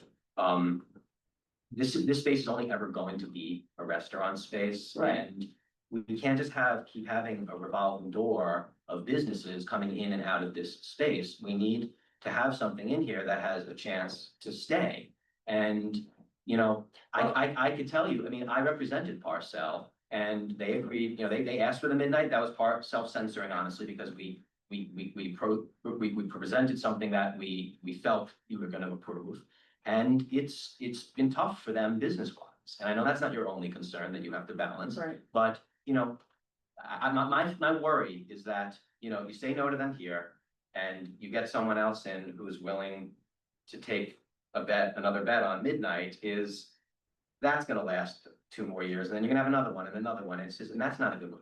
Okay, so I just want to tell you the difference in what's happened in the area since, so in 2018, there were 24 licenses within 500 feet of the location and 69 within 750 feet of this residential location. Okay, right now, there's 126 within 750 feet. So it went from 69 to 126. Within 500 feet, it went from 24 to 60. So that's also the impact that these residents feel that should be taken into consideration as well. Is this, it's almost a 40% increase of licenses in that area, that residential blocked area within 500 feet of this. And so I just wanted to point that out because it's another consideration. And then you put on it the hours, and then you put on it also, you've got the roadbed seating, which is another, I appreciate the elimination of the sidewalk, but you still have the roadbed seating, which is another impact to the residents, and that's 20 seats outside, and you're also asking for that to close not at 10 o'clock, but 11 o'clock. So I mean, the impacts to people that live right there, right next door on this quiet little street, Line Street with park across the street Park. is significant. Yeah, so. With operable doors and everything else. Yeah, So the I doors, listen, I'm not gonna dispute. and a space that also expanded inside and around the corner, because that did used to be the case. So, you know, there's a number of things here. None of what you said, I'm not gonna dispute any of the factual points. I mean, you know, one of the reasons why there's more liquor licenses have to do with macroeconomic factors that none of us control about what types of commercial uses are viable in stores, storefronts. And so, I mean, food and beverage has become, okay, but you know, I mean, it's also the internet and it's Amazon and there's no butchers anymore and bakers and candlesticks. There's none of these things anymore. And right, you know, so, you know. So F&B, yes, there's been more F&B as a result. This is a place that, one of the reasons why we thought this may be viable with you is that it's a place that has been food and beverage since the 1980s. There was only a small gap. I mean, I would have been able to get this grandfathered under the 500-foot law if it wasn't for a small gap. Yeah. You know, right, yes, you know. It expanded. Yeah, okay, well, the case law is unclear. No, right, but it's expanded in size. And more importantly, in our zone, it's expanded its impact outside with the roadbed seating and the noise. And there's ground floor residential all along the side of the block going north. And these are exactly what our community board as a whole laid out is the issues with some of the changes to outdoor dining. And now we have places that are operating right next to people's windows on the ground floor later and later. And that's. Your community board's concerns with outdoor dining are well documented. You know, so with this, it's just like, you can't keep expanding all the impacts, and I think that that's what the issue is, right? And there's a huge benefit here, and I don't think you've heard a lot of pushback from the roadbed dining. That's there, that's a significant increase in seating. You know, it's 20 seats, that's a huge amount of seating that didn't exist before. And if anything, that's a success of it, you know, operating at times when normal times it would make more revenue, so.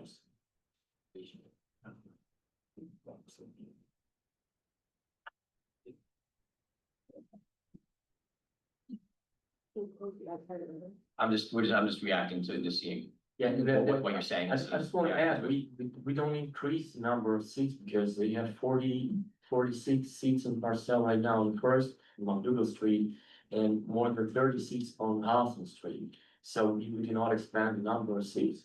I was just asking if there's any movement on the hours with the road. We can talk about the hours of operation of roadside cafe. We're getting rid of it. It's so essential for the neighbors. So Parcel had 42 seats on the inside, you have 58 seats on the inside? He was saying we're not increasing the number of seats. Okay, so I just got That wasn't my point, my point was that there were no Yes. roadbed. and that there was a smaller space, and now there's actually quite a bit more to generate significantly more revenue during the times when most people consume the house. And that's not the last hour, you know, that's the impacts I'm talking about. Yeah, listen, look, I know you've heard this before, but you know, I mean, in a place like this, I expect you to believe it, which is that, you know, for these high-end omakase style places with the very long meals, you know, midnight is not, it's just not achievable, and I don't know. That was 1 o'clock. Can't do it. Can't do it. You know, you have a bar below on the corner. It's you know, regular dive bar, a lot of noise about it, like more than 100 people, you know, drinking all night until 2 a.m. in the morning there. And I'm treating a small, tiny, high-end restaurant there. You know, it's maybe you can deny me here, and another dive bar will be open. And I don't think it's a good idea for these quite tiny, very silent block, because I don't want to make any noise there. I mean, the point is places just keep not lasting here, and that, you know, it's just, we can't just have a revolving door. What about earlier in the roadbed? I was just talking about that, you can do 10 PM on the road that. Yeah, sure, we can do that. That's what the SLA put on them when we were up at the SLA to get the sidewalk and the roadbed seating. Those are the stipulations that the SLA imposed on them for closing. So That's not giving it. Well, we have the chance to argue it with the SLA, and we might have to argue this case with the SLA. I mean, what makes this one different than the last one is that this is a transfer, which means we'll get, and Donna knows, we'll get a temp. The temp will not be restricted. We'll been operating for close to a year before me and Donna are at the full board. Which, you know, will be an opportunity to demonstrate if the two AM has actually had the impact that's been, you know, concerned, you know, that's been prophesized or not. And so, you know, look, he walked back from one place on it, you know, he walked back from one So place. let me just ask my next question. What about the walk-ins? Because we're not, so just for where we're at, we moved the sidewalk. We're going to close the doors and end the roadbed at 10 PM. And so the hours are 1 and 2. The back room, I'm calling it the back room, the second bar, whatever. Is reservation only. The front is mostly reservation and walk-ins. Is there any time that walk-ins will end?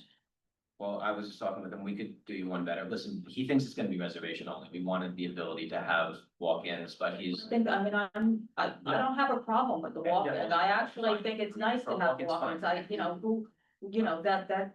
We think there's something to give you on the walk-in, so her question is, can we agree that walk-ins, we won't accept walk-ins after a certain point in time, because the concern is about, alright, so what's the time you've been agreed to? Or no more walk-ins. I mean, I'll ask 2 questions. What's the time for walk-ins and is there a last time? The last reservation is at what time?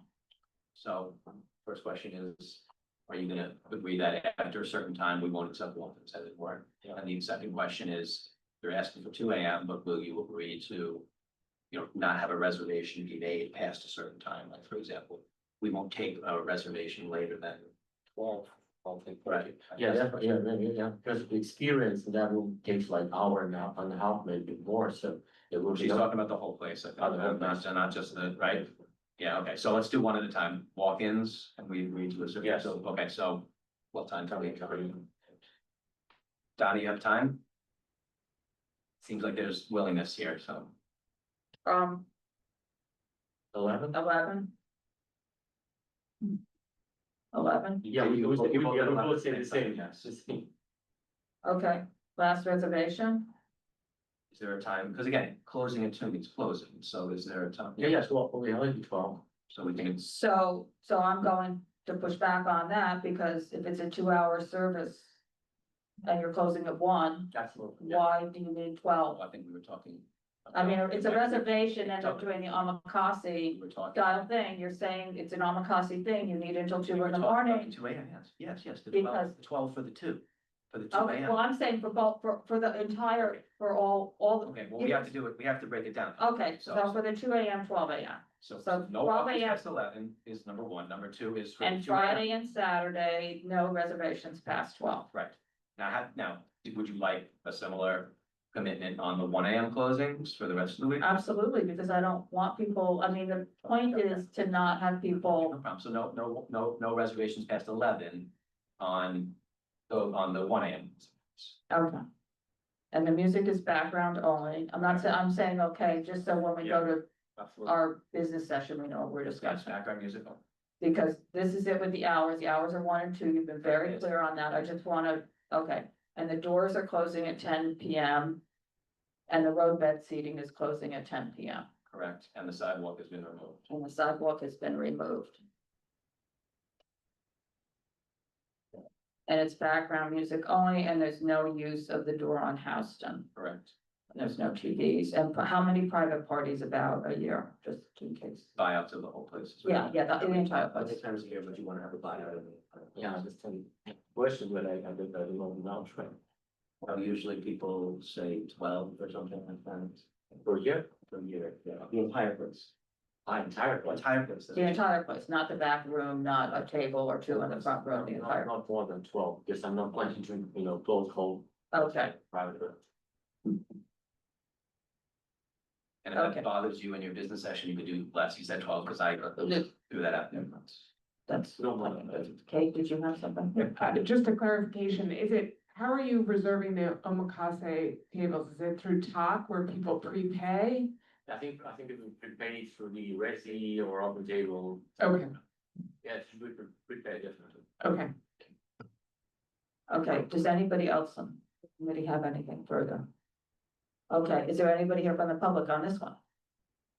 No, okay, Thank you Thank for your you. time. Have a good evening. thanks.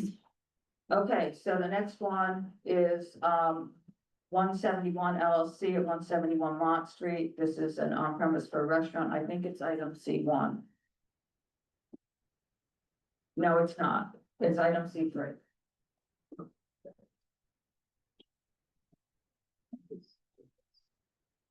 Thank you. My agenda is different.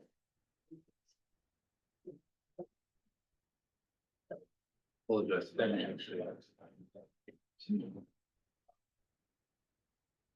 there anything any different from what was sent in?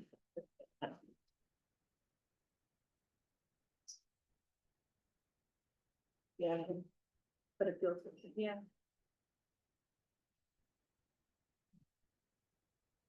Good evening. My name is Nicholas Rochelle. I'm the co-owner of 171 LLC, and I'm here seeking approval for a liquor license for the ground floor of 171 Mott Street. The concept is a wood-fired restaurant, 60 seats all in, and focused on great food, drinks, and hospitality. The atmosphere is warm and neighborhood-driven. This is not a late-night venue. It's a place where people come to eat well, drink well, and go home. We will close by midnight and every night that we are in operation. I'm also the co-owner of Bridges, a restaurant at 9 Chatham Square in Chinatown in CB2. We've been fully licensed and operating for 2 years with a clean record, 0 complaints and 0 violations. I know what it means to operate responsibly in a residential environment community, and I take it very seriously. Before this hearing, we reached out directly to Block Association contacts and garnered the support of over 50 residents. We want to be good neighbors before we open our doors and after a problem arises. Me and my business partner, Sam Lawrence, who can't be here this evening, have been in the fine dining business for over 30 years. We are not building something to flip or franchise, and we really want this restaurant to be the kind of place people on this block are glad exists, and I'm committed to earning them. Happy to answer any questions. Thank you. Thanks. So, okay, I have 51 seats. Is that? Yes, that- there's a 10-seat bar. Yeah. And the rest makes up in the dining. Okay, and, so 12 a.m. Last seating, okay, last seating is 10 p.m. on the weekdays and 11 p.m. on the weekends. And the music is background, there's no TVs, you're going to install soundproofing. Have you talked to the residents upstairs? Yes. Everybody's, I didn't get everybody's signature, but I have spoken to, got some of them? yes, Okay. And then you're gonna get a certificate of occupancy for yes. the eating and drinking, because we don't have that. Okay, that should have been included. We do have that? We have. Okay, for eating and drinking? Yes. Okay. All right, It may not be included, but I definitely have that. if you have that, if you could just email it to the office, that would be Absolutely. great, unless I'm missing something, so good. And there's no patrons in the basement, correct? No. No, and then, let's see, any outside planned? You're putting in French windows? Yes. Door operable doors, will you close them at 9 o'clock? Sure. Okay, so we just did that to somebody else right in that neighborhood. There's a lot of residents there that don't necessarily also really respond to the outreach and aren't on a block association, and it's a lot of families and a lot of older people, and I just, and this is going to be another new space there. Okay, I think that's it for my questions. Does anybody else have anything on this? No? Okay, anybody here from the public on this one? Okay, thank you. Thank you so much. Thanks. Okay, The next one is going to be Ambleside Partners LLC doing business as Gospel at 281 Lafayette Street. This is a change of method of operation, and I think it's A1. Hi. Hi, Oh, yeah. thank you, sir.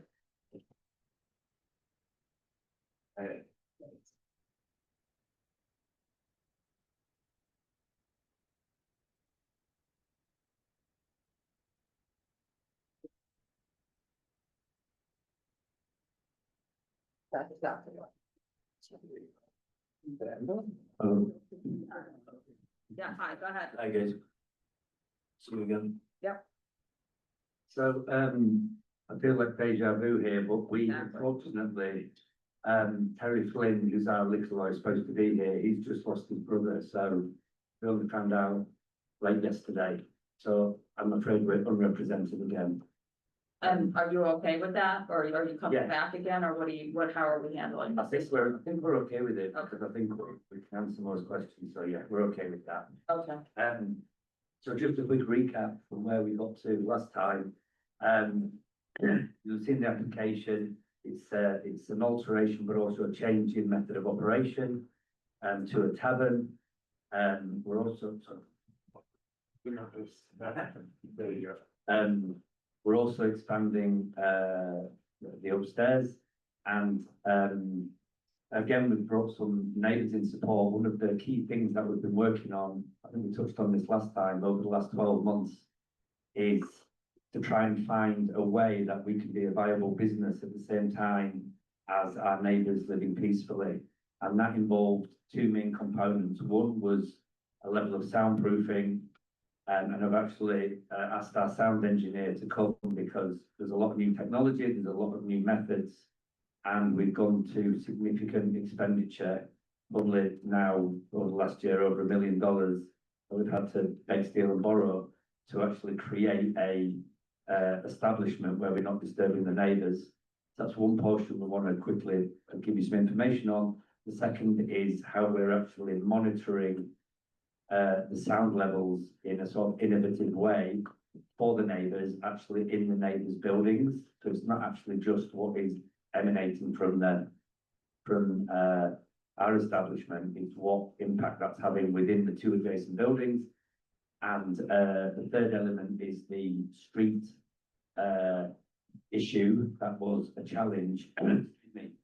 And as part of this agreement we've been working on, we are committing to, again, significant investment in extra staff and street guards who have been working actually really well to keep the noise levels down, to keep an eye on not just our guests, but to actually keep the traffic flow going. So we hired a specific traffic consultancy firm who came in and gave us guidance on how that could happen, how we train the street guards, etc., etc. So Jamie again is here representing the neighbours, and he will go into detail, but we worked very hard on coming up with an agreement with the neighbours that way, that everyone feels protected, everyone feels comfortable, everyone feels like they've been listened to, and that's sort of one of the key elements we want to bring to you and explain. I don't know, Jamie, if you want to. No, I don't want to hear from him yet, Okay. I want to review the application. So the first part of the application is the alteration. So currently, there's supposed to be a restaurant, cafe, juice bar, full menu operating all day. Where is that? We do not open all day. We only open in the evening. So that was, yeah, we can do that. And did it ever open all day? Have you ever opened all day? Because it was supposed to be a restaurant. That's what the 2016 stipulations had, that it was a restaurant and cafe and coffee bar serving health food and juices and breakfast. We did actually try it, but it wasn't particularly successful. I don't think that was because you had to go upstairs into the place. And we made the decision after COVID, obviously, you know, we closed, I don't know, but we closed for a year and a half over COVID. We got in significant debt in that period because we supported most of our staff over that period, especially the vulnerable staff. And we made a commercial decision on reopening. It was actually losing money, so we very much focused on opening on a night time. So there was a restaurant there back in 2019 before COVID and a cafe and a juice bar, I would say we tried it. but that was back in 2016. So when did you try that and that didn't That work? was before COVID, yeah, So it went away in probably 20. I mean, we did try it a few different times, but it probably went away. To be honest, I can't remember the exact dates. I can find them for you, but definitely by the end of COVID, we did not Well- try and reopen that. By the time we reopened in COVID, which was September 2021. Okay, and then. Okay, so there's no restaurant, so one of your changes in method of operation, We have a restaurant now, sorry, we're a restaurant now. where is the restaurant? The restaurant is in the cafe bar upstairs and in downstairs. So you're operating as a restaurant now, Yes, that opens at what time? 10 PM.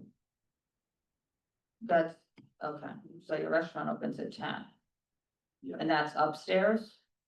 It's both up, so there's already a small cafe bar upstairs, which is where you go in on the entrance, and then there is So the next bar, space downstairs. so there's a bar upstairs. Correct, yes. Okay, so when was that added? That was there, from when we bought Pravda back in 2012. I don't think there was supposed to be a bar upstairs. We have two separate liquor licenses, the upstairs bar and the downstairs bar. Okay, What's the menu? and what's the menu in the restaurant? It's in the pack, you can have a look.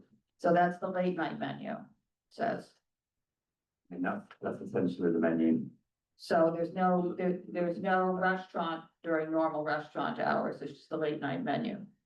Well, we open at 10, so it's. Okay. when we open, yeah. And then The last page. the last page, Carter. Is what Kate just said.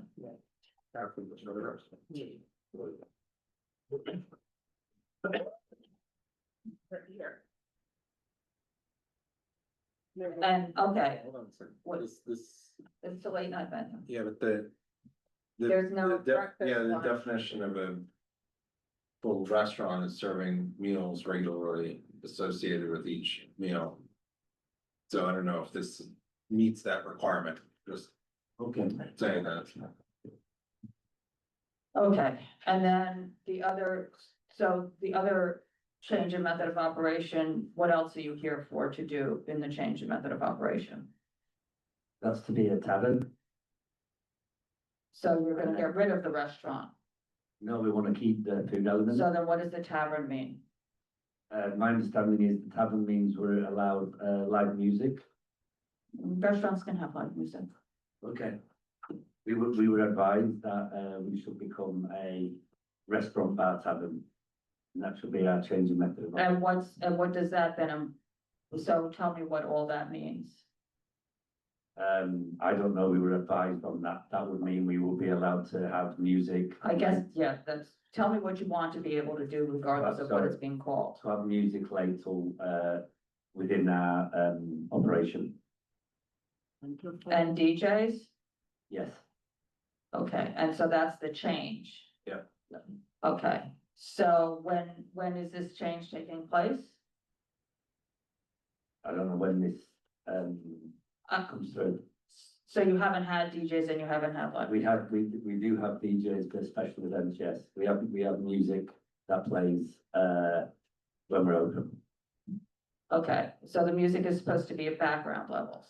I'm just trying to be clear on how you have been, what the method of operation is that's on file and what the method of operation is that you're going to. So the method of operations, how it's supposed to be operating is there is no live music, there is no DJs, the music is background. Yeah. Only. So is that what's been happening? No. Okay. And the music hasn't been background. I suppose it had. I mean, I pulled your event space rental specs from your website. You have subwoofers basically in every corner of every floor that you have there, so. And that has been up since either 2022, I think is what but So I don't see how that's background music, if you have subwoofers, even people that ask for music not at background levels, we ask them not to have subwoofers often, so. It sounds like that doesn't fit with how you've been supposed to be operating. With our special events, that's what we would do for special events. Essentially, post-COVID, we had to pivot as a business and we had to survive as a business. And to be commercially viable, we would basically have, you know, a different element and different products and. So none of this was happening before COVID? You were a restaurant, you were a restaurant and a juice bar and a cafe with a little, with a quiet cocktail lounge downstairs. That's what it was supposed to be. That's I mean, I wasn't on the committee in 2016, but that's my understanding from reading all the past materials, how it was supposed to operate. You were supposed to have a lounge downstairs because there were all problems before. So when you came in 2016, I believe you said that the DJ was gone 2 weeks before you came, or they were just going away, and you weren't going to be doing that anymore because there were problems back then. And so there was only gonna be one entrance, you were just gonna use that one thing, the upstairs was gonna be a quiet restaurant and more daytime to bring that kind of activity in. And then the downstairs was going to be a lounge, but it wasn't going to be the lounge with the DJs and the loud music and all of that had been happening, that had been causing the problems. It was just going to be a high-end, great cocktail lounge that would not be causing any problems because the music would be background only and they'd only be using the one restaurant. So I just, am I understanding what was supposed to be happening correctly, I guess? That's my question. I don't know if I think I was here in 2016, so yeah, yeah, maybe that was supposed to be happening and things have evolved. And I think what we've come here to focus on is we have appreciated the feedback from the neighbours and from the community.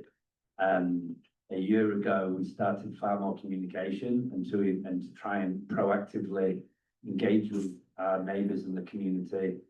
Some of them who, excuse me, you met last time, to actually try and figure out a solution where we could support, we could stay open as a business, support all our staff, support all our team, to be an economically viable business and not be disruptive to our neighbours. So that has been our focus over the last 12 months. Well, to be fair, I think you raised a good point last time that it felt like we've been ignoring our recommendations in soundproofing. We had actually done the soundproofing before from our first round recommendations, but we decided to take some different approaches, and I've asked Steve to come. And the reality is, I think we've got to a place where we have stopped disruption with sound from within our establishment to both sides, north and south of the buildings, and we have representatives from last time from both those buildings. And we're trying to find a solution where we can live peacefully with the neighbours and be, a good neighbour in the community. And we've gone to enormous lengths to try and do that. We've also reached out to spoke a lot with Jeff Garcia, the nightlife mayor, who's helped with mediations as well with the neighbours.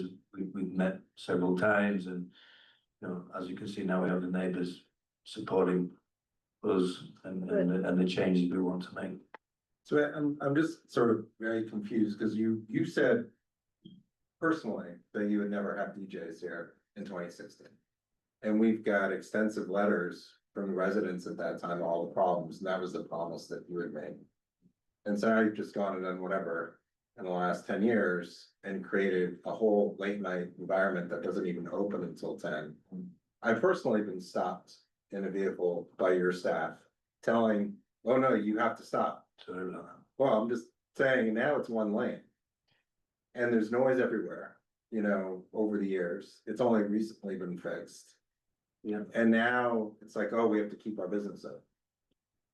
And there's never, these were the problems that existed in 2016. And I think it's hard for us that you're coming to say, hey, we want to correct it to what we said we'd never do. And then the neighbors have had to live through this, that they're so afraid they wanted to make an agreement because they just wanted it to stop. It wasn't supposed to be there in the first place because it was Pravda that was downstairs only, for the most part, with a small upstairs that didn't have these issues. And the biggest issue was some people lining up outside going to go down the basement stairs. I mean, that was what existed, and it just keeps morphing and morphing. And now it's a total change to something different, which was exactly what the neighbors were afraid of happening at the very beginning. So it's just a very complicated situation. And then you're asking us to say, oh, it's okay to just change this way, you know, to evolve despite all these promises. And I think it's hard for us because the impacts are so severe. I mean, to the point where people are afraid and they want to make an agreement. And I'm not sure how we as a board could weigh in a way that makes any recommendation here, because I think it's such an extreme situation. Well, And that's I'll say something that. Can I respond? Sure. Can I respond to some of that? Sure. Just to clarify, so, a couple of things. Obviously, 2016 is a long time ago. I can't remember the specifics, so, you know, I understand everything you say, and I understand why that is, you would think, particularly, you know, why do we trust these guys? We have overextended in all facets, financially, resource-wise, emotionally, everything, to actually try and fix this. And this did not just start, I think you raised the point last time, that this started when, you know, we started getting threats from the neighbours around lawyers. This started over a year ago, so this is not being suddenly done, this is being done over time. One thing is, we did actually make the changes to our first times report as that happened. That started back in 2017 and 2018. So just so you know, we were responding to the reports and recommendations that were given by our first time, which I can send you. There's probably been 5 or 6 different reports and recommendations which we followed, and he actually checked following them. It just wasn't the right solution for that particular building. But I'd like to understand, you made a point about that the neighbours are afraid. Can you elaborate on that? Because I don't really understand what that means. Well, yeah, you had promised that it would be background music only and no DJ. And there's so much noise issues that you're now asking them to accept it. I mean, I think they're desperate would be a better word. I mean, we have emails going back, just afraid sounds like, I think you mean desperate. Yeah. I mean, there have been emails going back and forth for years, not just the past year. For years, this community board has intermittently been getting, you know, they come in waves and then they go away for a while and then they come back again. Summer is usually better, I believe, than the other times because a lot of your clientele is out someplace else having their parties. But, you know, they've been going through this for that length of time, and they are so desperate to just get any resolution in this situation because they've got cars honking, you know, 5 nights a week until 4 o'clock or 5 o'clock in the morning with patrons outside. And this isn't new. This has been going on forever, and they just want it solved, and you seem to be listening a little bit to them, and so they are happy to see any response because we're talking 10 years now of this. And it's not just the 10 years, because as I said, reading this, the reason this says no DJs and everything was because it was such a problem before. So for any of these people that have been living here for the past 15 years, this is 15 years of this. So And so I mean, I understand that the sound system didn't work, but what I don't understand is why you need all these things to fix the sound strip system when it was supposed to be background music. I mean, it sounds like that's what it was supposed to be, and it hasn't been at all, so since that was all the agreement that was made then because of the issues, why are we to think that anything now is going to be different? Well, I guess this time, because you're saying it's going to be doing all the things that it's been doing that's causing the problems, but all these things are causing a problem. I don't know how you're gonna solve that traffic. I mean, you have bazillion, I mean, it's not I'm just gonna tell you one thing that really annoys me from all the pictures I've seen about this. It's not your public street to be taken over, to be having signs all over the place, to be having your, you know, paying security to go out and block the street so that people can't drive down the street while your black cars are letting all your guests into it. That's an inconvenience for every other person that has to go down the street. And now the street's going to be one lane and you think you own it? I mean, you can't just, have the black cars blocking the one lane with your traffic people telling them not to honk, so no other cars can go by, and they have to sit there to go to their destination for a half hour while your clientele decides to leave and mosey into their car. I mean, no, who would actually think that it serves the public? Might serve you, but who would think it serves the public for a private entity to be blocking a major thoroughfare so that their patrons can leave at 3 o'clock in the morning? Well, I mean, those patrons. I mean, the residents might be happy because at least the cars aren't honking for the first 5 minutes and the black cars are getting over. But what about the person sitting in the car back there that has to wait? I mean, this is just. Can I raise quite a few points there? Not to mention the expense it is to DOT to be putting these signs up, or are you paying for the big signs? Maybe you're paying for the big signs. I mean, this is like, it's like your private block there. Well, a couple of things. I don't think it is our private block at all. We don't feel like we own it. We set all this up in the interest of the community to keep the traffic flowing and to stop disturbance. We're not in the habit of spending all this money just to try and be a pain in the ass for all the community, which was done in consultation with some of the community to try and figure out how we can be better. So that's one thing. The second thing is, and I can see you're getting frustrated and upset. Yes, we may have not been ideal over the last 10 years. We've tried to have communication with the neighbours. We've actually been communicating for a long time, especially with some of the key people in the north building and the south building adjacent to us. And we have been in constant communication. It's not like we've been contacted directly and completely ignoring people. We haven't. We've been trying our best to really find solutions in actually a very complex situation, which is an old building, which carries noise, and we got busier. And, you know, we can't escape that fact. But the reality is we've been in communication for a long time. We can spend probably another hour talking about the past and everyone's frustration. I don't think the neighbours are desperate. I think they are, but I'll let them come and speak on behalf of themselves, on behalf of their blocks. They have seen the efforts we have gone to above and beyond. We're coming up with a list of monitoring systems in the buildings. We have gone as far as humanly possible to try and be good in this community. I'll let them speak for themselves, but this is not us holding a gun to anyone's head and trying to force someone into something. It's been an open communication. We had Jeff try and help mediate this. Everyone sat round, we listened, they came up with the issues and we tried to solve them in quite a difficult situation. So I understand all your frustration, but we are doing our best, and I think our best has made a huge impact. Huge. I mean, Steve maybe can come and just talk a bit about the soundproofing.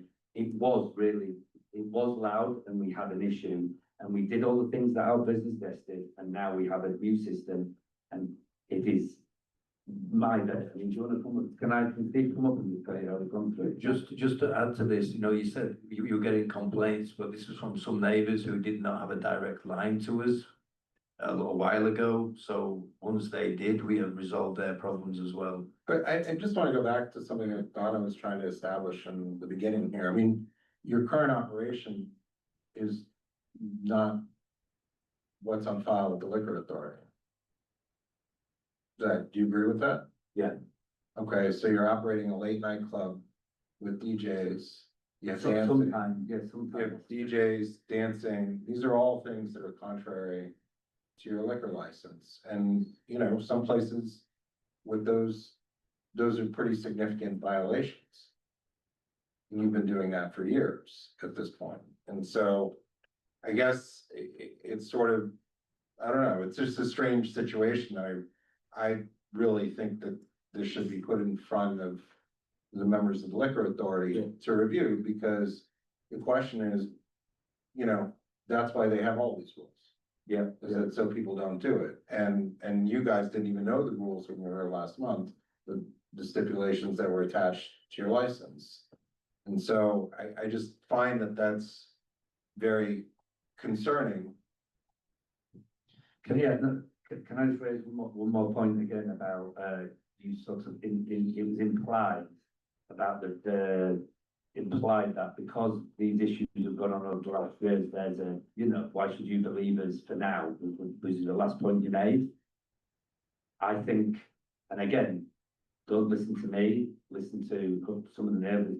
the efforts we've made over the last year, the proof is in the pudding, right? This is not just about talking about we will improve things. This is about action. And what we have done, in the last year is essentially put our hands in our pockets, focused on this, try and solve the problems that the neighbours are coming to us with. Well, one of the things you haven't done is conform with what your license is supposed to be. I mean, you've been operating contrary to your license. Well, like I said, we have to pivot as a business to support. Well, I mean, that's, I just surprised that your license hasn't been taken away. You know, because that's generally the extreme nature of the changes. That's what happens. And if you watch any of the liquor license full board meetings, when people are contesting things and they come, and if they repeatedly have those situations, that's what normally occurs. And we're here to sort of go through the process to change this now, so we're working within.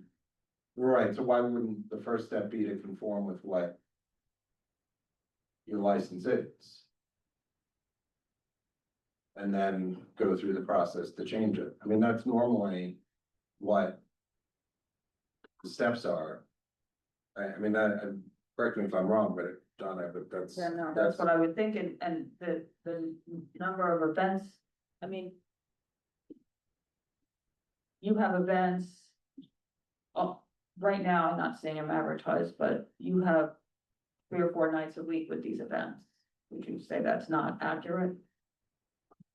Okay, yeah. I mean, you put up a calendar each month for week 1, 2, 3, 4. I just want to, because you're making it sound like sometimes we have these events and then that's when that's at home, but it's not, there's a whole schedule. Which there weren't, that was the other thing, not supposed to be schedules, but there's schedules for every week on Wednesday, Thursday, Friday, or Thursday, Friday, said, 3 to 4 days a week. And, I've been pulling them for months. So they started going away a couple months ago where it's not quite advertised the same way, but I have them going back for months of, whenever I remember to think about looking it up of when this is going on.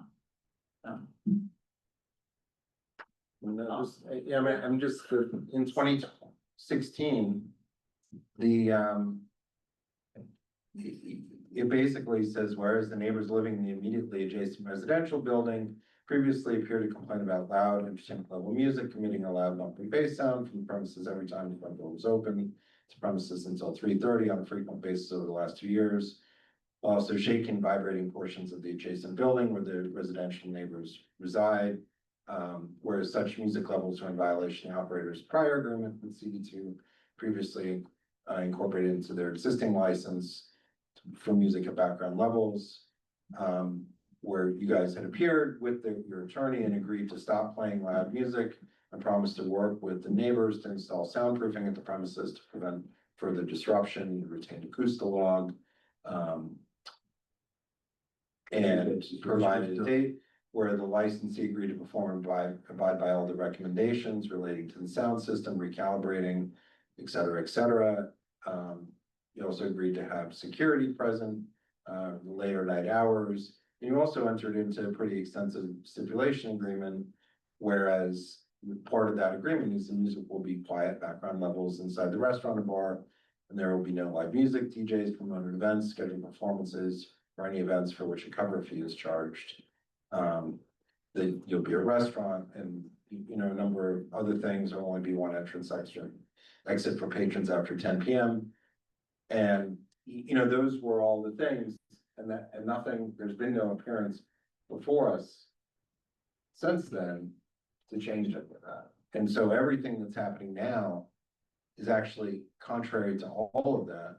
And that included at that time appearing as a full daytime operation. As a part of that, you gave us an extensive plan of operation. We understand sometimes not everything works, but the entire plan shifted to everything happening after 10 for the majority of operations, and contrary to everything which was listed there, as far as what you wouldn't do.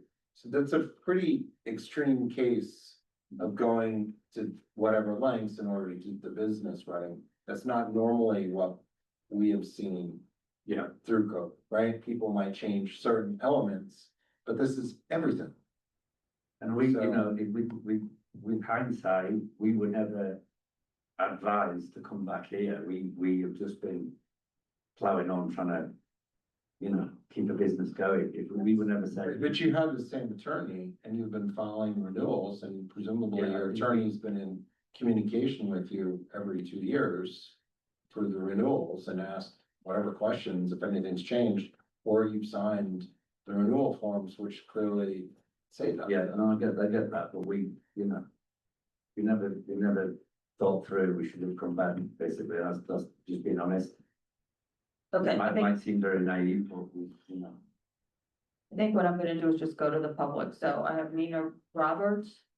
Yep, if there's anybody else on the public who wants to speak, then please fill out a speaker card and hand it to me.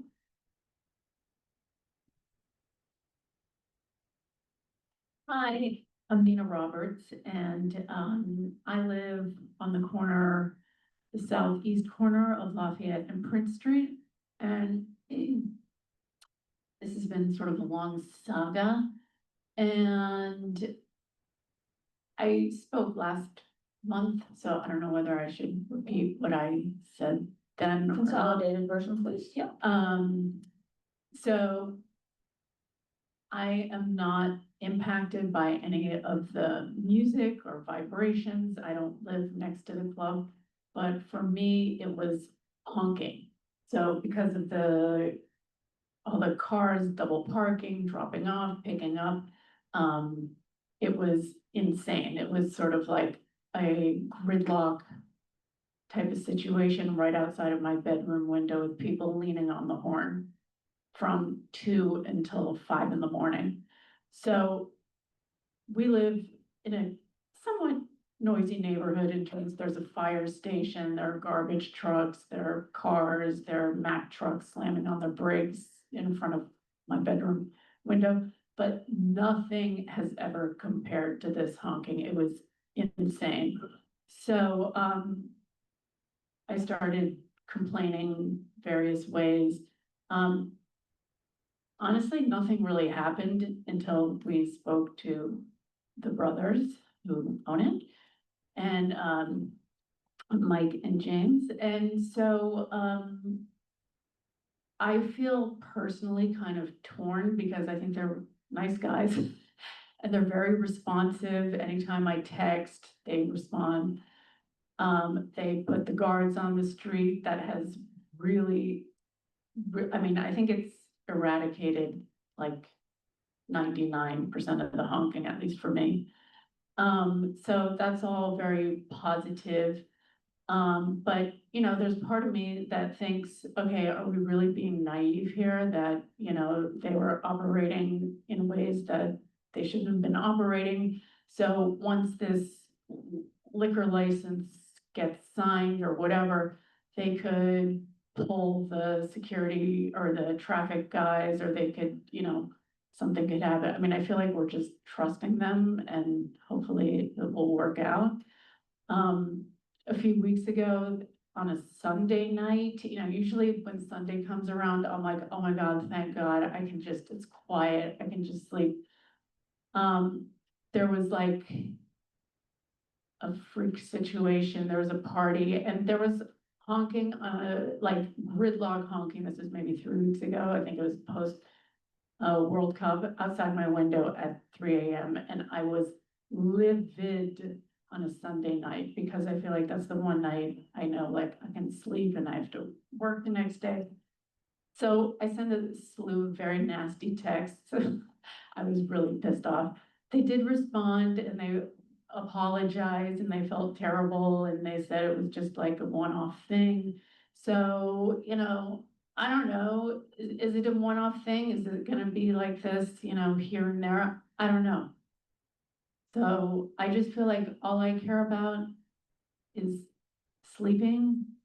And I can't sleep when there is like a traffic jam of people leaning on their horns outside my window. So they have, you know, give credit where credit is due for me, just on the honking front. They have solved that, you know, there was that freak thing a few Sundays ago. But for the most part, they have solved that with the traffic guys. But I don't know what happens if suddenly they have no money and they're like, okay, sorry, we can't pay traffic guys anymore, and the honking starts again. I don't know. So we're basically trusting them that they're gonna follow through on their word. Thank you. Now, we're gonna hear from everybody from the public and then you can go. Okay. Everybody from the public who wants to speak, I'm assuming, has given me a speaker card. Otherwise, that's how you get to speak. Jamie?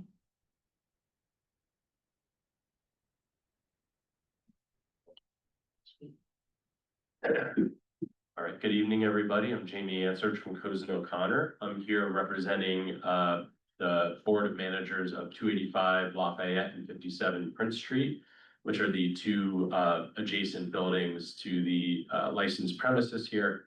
And I want to just kind of build upon what you heard from James and Mike, that these operators, while yes, over the last 10 years, they may not have been operating exactly in keeping with their license. Over the last year or so, they have worked very hard with residents to address their many issues, whether it be through soundproofing or traffic monitors, through working with us to craft what is a very extensive set of agreements to protect residents. And so I would like to share both that there is a private agreement that was just signed today between the operator and the boards of both these buildings that is very extensive and covers, puts in place private contractual protections for the residents around soundproofing, sound, noise and vibration monitors, monitoring of those monitors for breaches based on set standards from sound engineers, with monetary damages and the ability to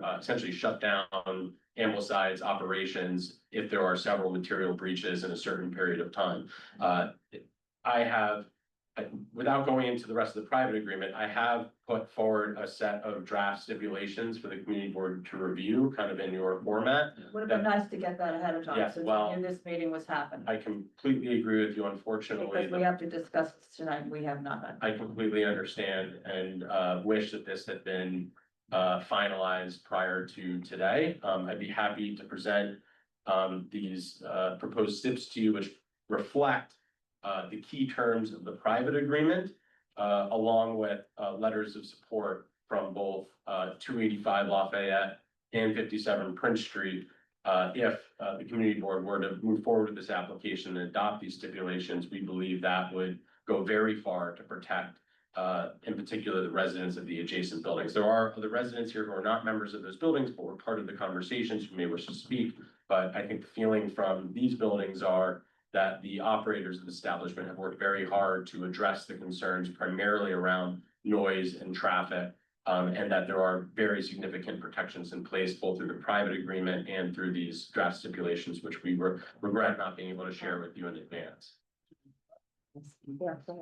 Are you an attorney? I am. I mean, so what's the reason for us to overlook all these transgressions in the last 10 years and even accept any of those? So I'd prefer not to speak about the past actions of the operator, my role in this That's what process. this is about. I mean, I this is the understand. fitness and character of the operator. I Yeah. mean, that's what the liquor authority goes by, is the fitness and character of the operator, and I understand. Look, and the board has to make its decision. All I can tell you is that the operators have Well, worked. we're in good faith asking you because you're asking us to consider these. Why should we consider them? Because the operators have made ironclad legal. No, but agreement. why should we consider adding those or discussing them? I mean, not that just because they've agreed to them, but what would be the reason? Because they are a business trying to survive in New York City and, trying to find the balance between that and protecting residents, which, we believe on behalf of these residents, they have done.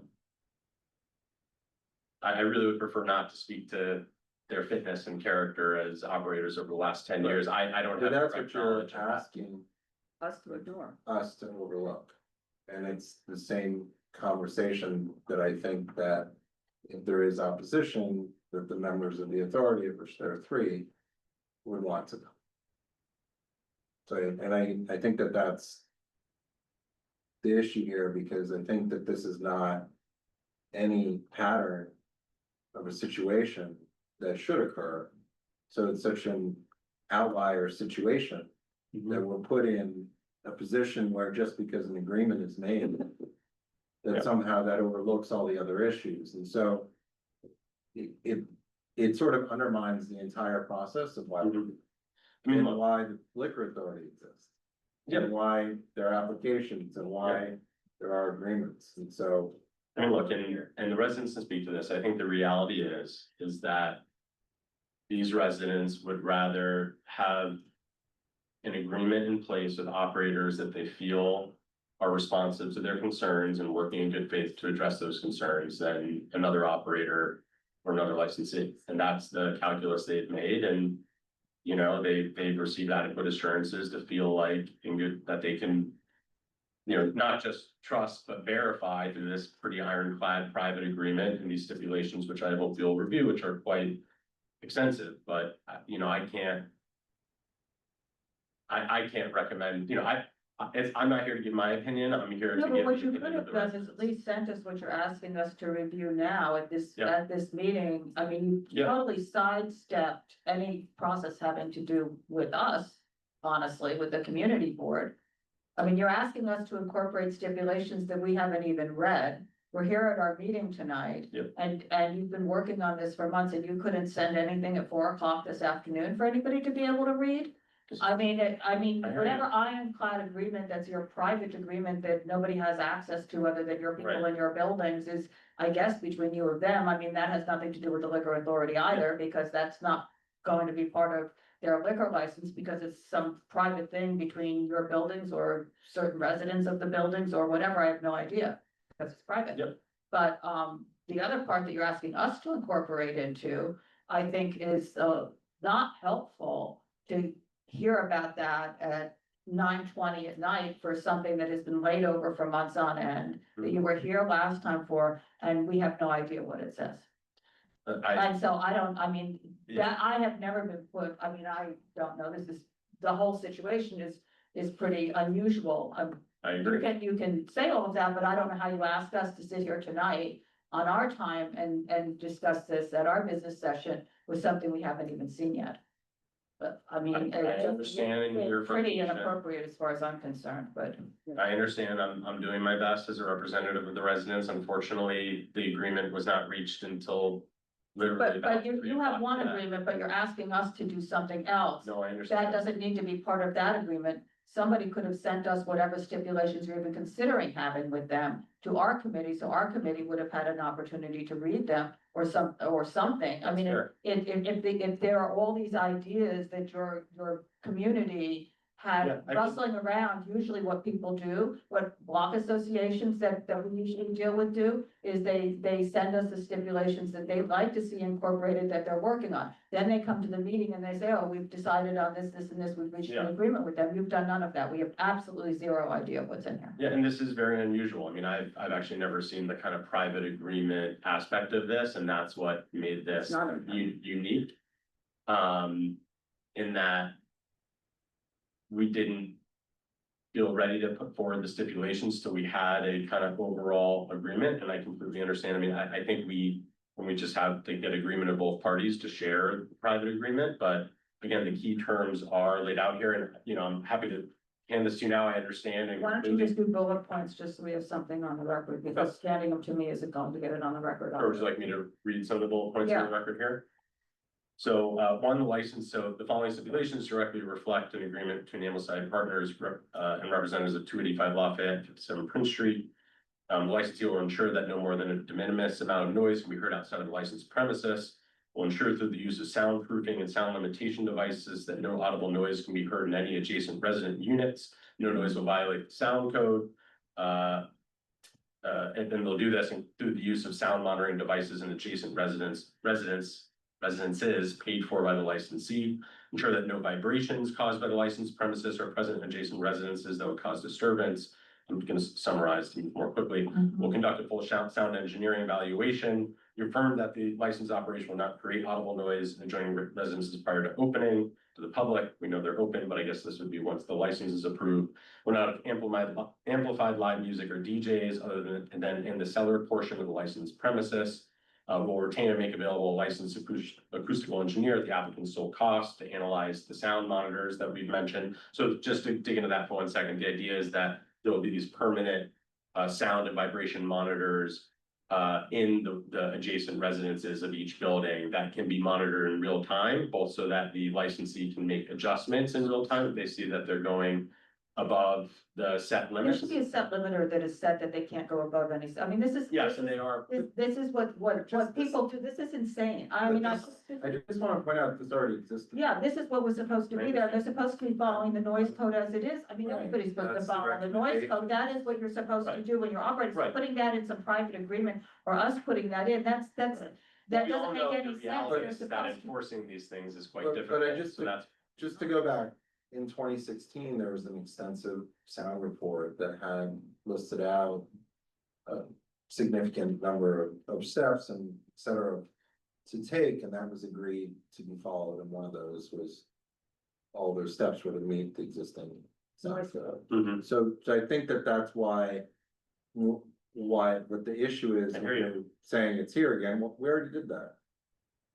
You know, in 2016, and so it's a little complicated to just say there's a heightened level of all this monitoring, Mhm. when it just shouldn't have been Well, I think- occurring, because Mhm. the operation was supposed to be background music only, without DJs and without all the other issues, so, but I'm just saying, so now we have this whole hyper monitoring Well, I think that. to occur when it's the Yeah. actions inside that are the problems. Right, and I think the idea is, I mean, first of all, there hadn't been a direct line of communication between the residents and the I'm just operators. gonna say one thing, there Sure. shouldn't have to be a direct line of communication between the residents and the operators for for the operators to be operating the way they're supposed to be operating. They should be following the noise code, the sound was not supposed to be traveling in the first place. They had acoustic things that were supposed to, that did testing, that specified, did testing in the apartments and specified what was supposed to be happening. If they had followed that and followed the method of operation that those tests were run under, none of this would be a problem in the first place. So I mean, this isn't like, you haven't come up with some new science here or something else. This is exactly what was supposed to be operating. And, you know, it was supposed to be background music, and that's how those, I don't appreciate you smirking at me. No, No, I'm sorry. honestly, Oh, I'm sorry, no, I didn't. But I mean, this is what they were supposed to be doing, and these tests were done to the level of music that they were supposed to be having, or beyond that, and a limiter gets set. And if that's not the way they're operating, then you just set the limiter, and it doesn't keep changing. That's how that works. I mean, so, No, and I'm sorry, this work wasn't, it was that, so I don't represent the applicant here, and I do hope that they have a chance to respond to it, their sound engineer. we here, always, I'm here on once we're behalf done, of the way this residents. works, just to make you very You're clear of talking to it, me, yeah, I'm I'm- talking to you, well, you're acting like you are, but either way, the way that this works is we hear from the applicant, like I said at the beginning of the Yep. meeting. We then go to the public, we hear from everybody at the public. Yep. And once we are done, we go back to the applicant so that the applicant address anything that they Okay. would like to address. Understood. And I'd be happy to continue talking through. these Continue with points bullet if you'd like. points. So look, I think the sound and vibration protections are very important. There's also significant limitations on the hours of operation.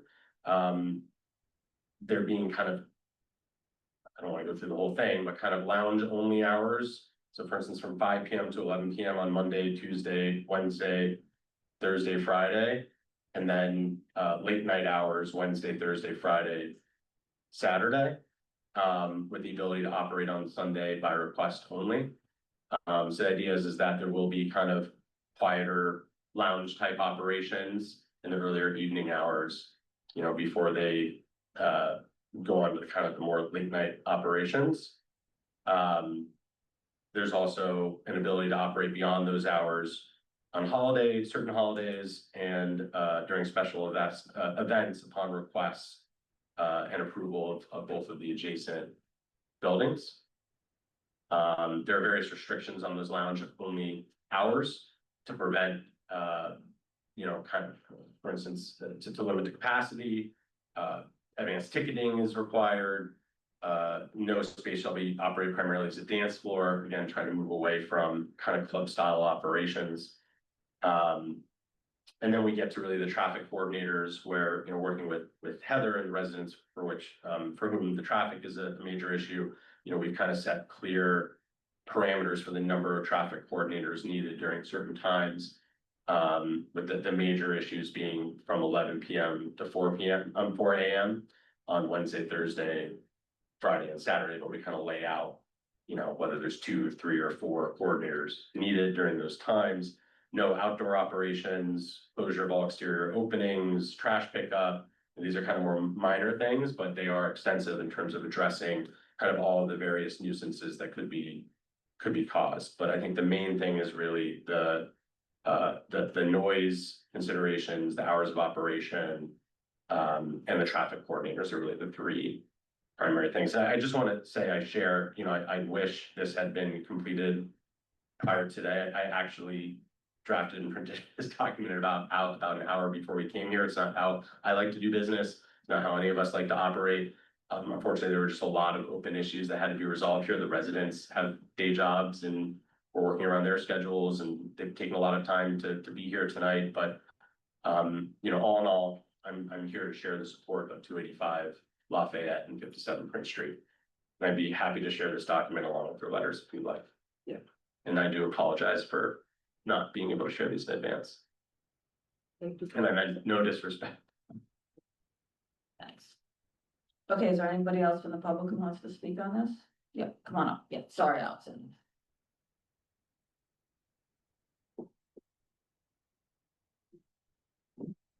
Alexander Naratov, one of the residents of 57 Prince Street, who was one of the people that was shaken, kept awake, and inconvenienced for years by a situation that was not supposed to happen, by a club that was not following any rules or laws and was operating directly in contravention to what they were supposed to be doing. And it is precisely because of that we were able to get an agreement with them, only signed literally in the hallway outside.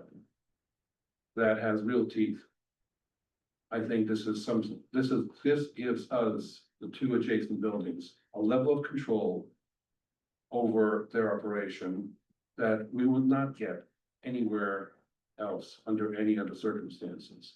And the reason I can say that is because for 10 years, we had very little control over the situation. This in combination with the fact that these owners have, after years disregarding the law, have come around and over the past several years have made dramatic progress. Whereas in the initial stage of their operation, the glasses and dishes were rattling in the kitchen right up against the club to the point where the resident of that apartment moved out and still hasn't come back.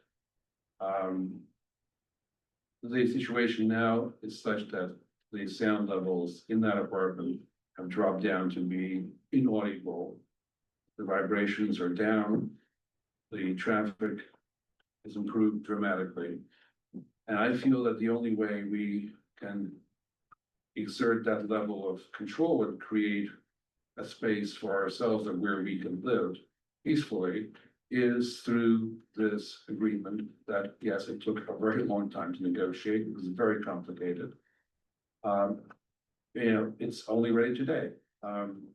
Nothing we can do about it. I think both sides tried to do earlier. There are a lot of lawyers involved, legal fees that are tremendous, but we're there. You know, I think looking at it practically from the outside, I think there should be a little bit of time here for you to go through these stipulations. So I don't know why we need to go forward today with this. I think you should have this time to look at this because the stipulations are good. They're better than anything that community board will be able to negotiate with anyone there, because we took the time to get this done, to really work out every detail including opening hours, permissions, type of operation, what can happen on which days. I would suggest, I'm not the applicant. I would suggest taking some time to get these stipulations incorporated, examine them, incorporate them in their license renewal or expansion of their license, or change of operation from. Obviously, what they're not is a restaurant with ambient noise to what they are, tavern with late night hours 4 nights a week regularly, and by special permission a few other nights. We worked hard for this. So I appreciate it. So you guys had made complaints Oh, we made complaints. to the liquor authority? Yeah. So you feel that the liquor authority failed? Yes, And so you felt that you would go outside of that process yes, and negotiate separately with an agreement, and you're asking that agreement to also be incorporated by the liquor authority again. correct. Despite there also being a current agreement, which basically prohibits all the actions that now are exacerbating for the last 10 years, like. Well, I'm asking Fair. for that because, yes, that is fair, but the reason I'm asking for that is because the private agreement is strong and enforceable and has real teeth and real penalties that we can go after them if they don't perform. That's on the negative side. On the positive side, they have made really impressive progress in terms of soundproofing. They really have transformed that space into a sound recording studio. It's a floating space effectively. Because generally, when an establishment doesn't impact its neighbors through its actions, whether that's noise or outside activity or whatever, there's not much concern about what is occurring for the most part. And, there's many examples of deviations throughout the community, on various operations. But in this case, it was pretty severe on the actions, and it wasn't whatever takes place inside and then extend it outside. And that was the situation in 1996, in 2016. And you actually spoke about that in your neighbors, from looking at my own notes. Yeah. About the noise outside and those that were heard inside your apartments. So it's basically an acceptance that all these things have occurred despite making complaints. And I just bring it up because this is precisely why this board should be referring this matter to members of the New York State Liquor Authority to determine, because you're asking us to overlook all those problems and basically saying a private agreement is stronger than what they can do. That I think in this case, the private agreement is stronger because we've seen that without an agreement, we do not get the results that should have happened. So I think the issue, right, is that you're asking us to permission these operators to operate in a way they're not supposed to be operating. The agreement we have in front of us that the State Liquor Authority has does not reflect what the current reality is. And with the private agreement, that puts us in the strange position or awkward to say, sure. There's a Just to be clear, we're reviewing their new application, and what we're being asked to do is to ignore that they haven't been following what they were supposed to be doing for the past 10 years. That's what we're being asked to. They're asking us to incorporate basically what they've been doing for the past 10 years, because that is the change they're making to their liquor license. Which whatever is in their private agreement regarding hours, method of operation, all those things, even though what our application is for a change in method of operation. None of the details of that are reflective in anything that we have in front of us. So until we have whatever it is that the applicant actually should be presenting as their change of method of operation, we don't know exactly what that is. So we will hear from the applicant once we're done with the public, but that's where we're at. And the rules that they were supposed to operate under were the rules that we negotiated with McNally for Pravda, which was a restaurant Right. with like some late night hours. It was. With a cocktail lounge downstairs and there, right, And there was with late night hours with and, ambient just right, precisely. Got So this is where we started. yep, okay, And this is what didn't happen. right, okay, Thank thank you. Okay, is there anybody else from the public? Go ahead. Hi, Heather Peachy. I'm at 101 Crosby. I'm not part of the formal agreement. My building's not part of that. I'm just speaking as an adjacent building that's impacted to, you know, the main issues for my building are hours of operation and traffic monitoring because of the honking. And I'm just here to report that the traffic coordinators that they do employ have significantly alleviated the honking situation for our building. It's appreciated that they have made that financial commitment to continue doing that, so I hope that appears in the stipulations. With the latitude that, you know, if we need to add more, we could. But, you know, it has helped a lot, at this point, and, that's all. A little bit, yeah. Great, thank you. Thank you. All right, anybody else from the public on this? Okay, come on back. Yeah. I'm part of them. Okay, okay, come on up and introduce yourself. Hi, my name is Steve. So First name, last name, please. Steve Mack. So I came to Gospel to consult on sound in August and have not left until now.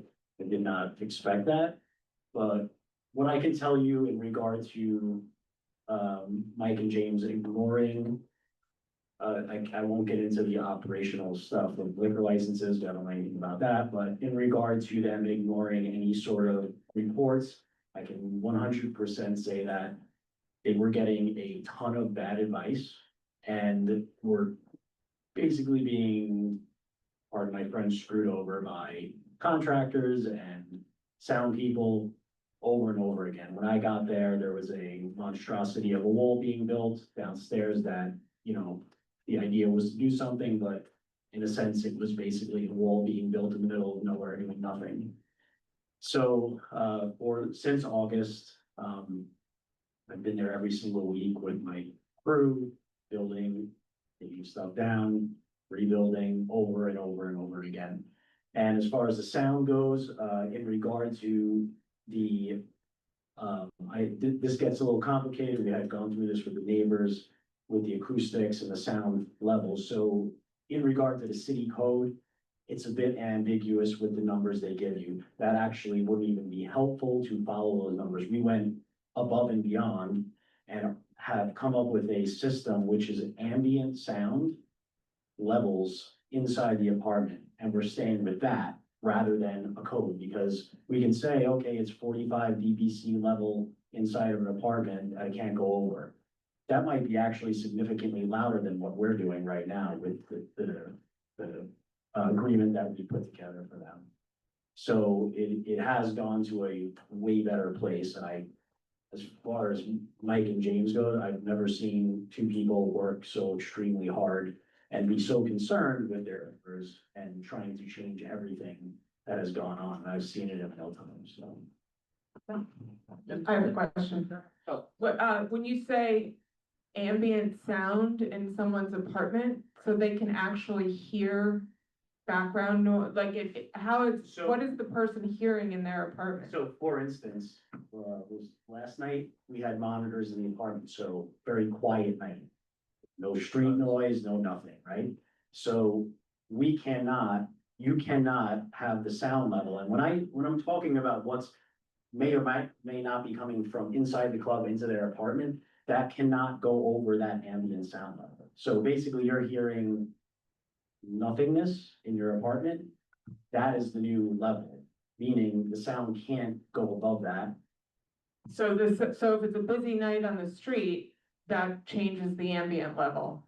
Right, but in regard to metering, you will not hear anything coming into the apartment if the sound level of AC units and this and that and the other thing, but also, it can't go beyond the code.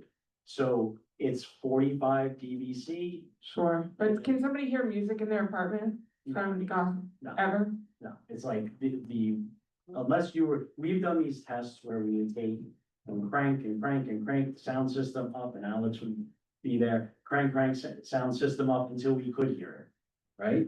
Which is obnoxiously loud and not even reasonable inside the club.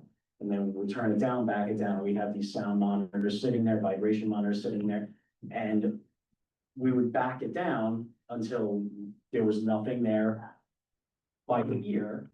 And then there was also the monitors monitoring the sound.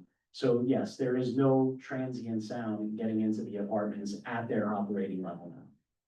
Thank you. Yeah. Dr. Smith? Hi, I'm not a Oh. sound expert. I'm trying to understand what you just said. Okay. Are you saying that you put a monitor in everybody's apartment that's affected? So there was two problematic places that we discovered, well, obviously, the Prince Street apartment, so we went to the closest source, butt up against the wall of the apartment, and we got that level to be non-existent anymore, meaning that the sound would not travel into any other apartments since that is the closest point. So that's where we were testing the sound, and then we were testing on the north building as well. And that more was a sort of vibration coming through the columns. So we dealt with all sorts of stuff to eliminate the vibration.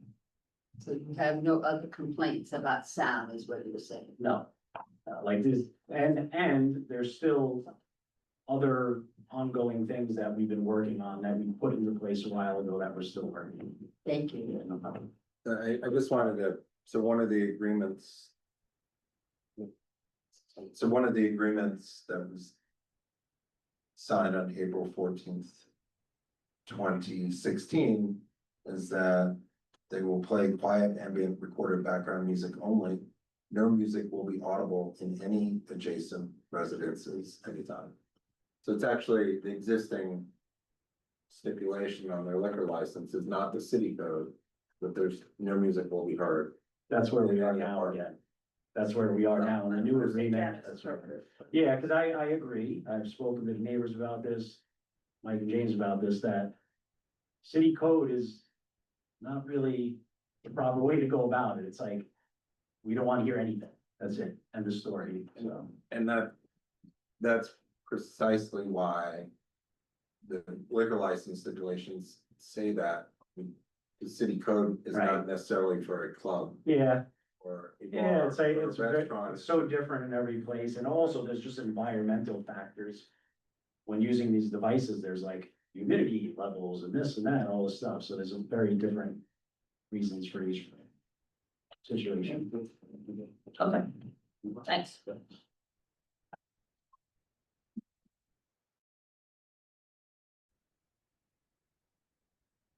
So, So, so, um, I think what's apparent from Steve's comments about the sound situation, I think there's not been an unwillingness for the last 10 years to deal with this. There's actually, we were trying to deal with it and we got a bit stuck, to be quite honest with you. We did follow the recommendations in multiple reports. And I just don't think it was enough for that building. And I think it also wasn't enough for the sound level you were playing the music at, because if the music was background music, you wouldn't need all this extensive soundproof. so, but we were trying to fix it, and like I said, we had multiple reports from our first time and recommendations. To follow the recommendations, it wasn't enough. So, you know, we just to sort of give a summary, we have invested a lot of time, energy, and money over the last 2 years, but specifically since finding Steve, who has been a godsend, to be honest with you, in us actually finding practical solutions and actually, you know, solutions that work. And back to the sort of, you know, previous points that you've raised about, you know, what's happened in 2016. I think from a trust perspective, what would be great if the focus could be on what we've achieved in the last year. And I would appreciate, we've never approached this in a sort of mean or callous or uncaring way. It was a difficult problem to solve. We squeezed on lots of sides. We employ a lot of people. With a lot of families working with those people. We probably employ 60, 70 people now, a lot of them with families, a lot of them from all over the world. It's not a simple decision. We've tried to keep going as a business. We've tried to be economically viable. We've now taken a lot of loans, etc., to do this soundproofing. We don't feel we've tried to manipulate the neighbours or cause them to be so desperate that they'll accept anything. I think they have bargained and negotiated incredibly hard for this agreement. It's not where we wanted to end up, but I think we've found a compromise where we can stay viable as a business, and the neighbours feel comfortable to protect their peace and their quality of life. And I think, just as Jamie said, as often is the case with these negotiations, right, there's a lot of back and forth on very small points, and at the end, often it's the more important points that have the most of the struggle getting through. So I'm very proud that we actually got there. I'm sorry we didn't get it to you earlier, but we're literally in conversation as we got here. That was not meant no disrespect whatsoever. I didn't know we could have sent like a part-baked stipulations to you. We felt we had to get the agreement done and then amend the accompanying stipulations. So that's why that was so late. And I think it is quite incredible that we've managed to find a practical solution that everyone's comfortable with, and it did take a long time. But as Alex said, this agreement has real teeth. Like, we've handed a huge amount of control to the two neighbouring buildings of our business, which is not the easiest thing to do, as you can imagine. We've worked really hard to build this business, and we're handing significant control away from our business. So we've had a board of our business as well that we've had to fight consistently with because they didn't want to do that. So it's been a real struggle, but we've got there. And would like you to look through those stipulations and just understand we have approached this all in good faith. It might not look that way, but we have. And I'd like you to look at our achievements and our endeavour and our motivation to get something done over the last year versus the 9 years before. I mean, okay, I'm not sure how I look at something that we don't have. So, we have an application in front of us that has hours till 4, from 5 to 4 and 5 to 2 and everything else. So I just don't have anything in order to look at anything. And I think, no, if you want to give it to me, you can give it to me so we can discuss it at business session. At least we have it.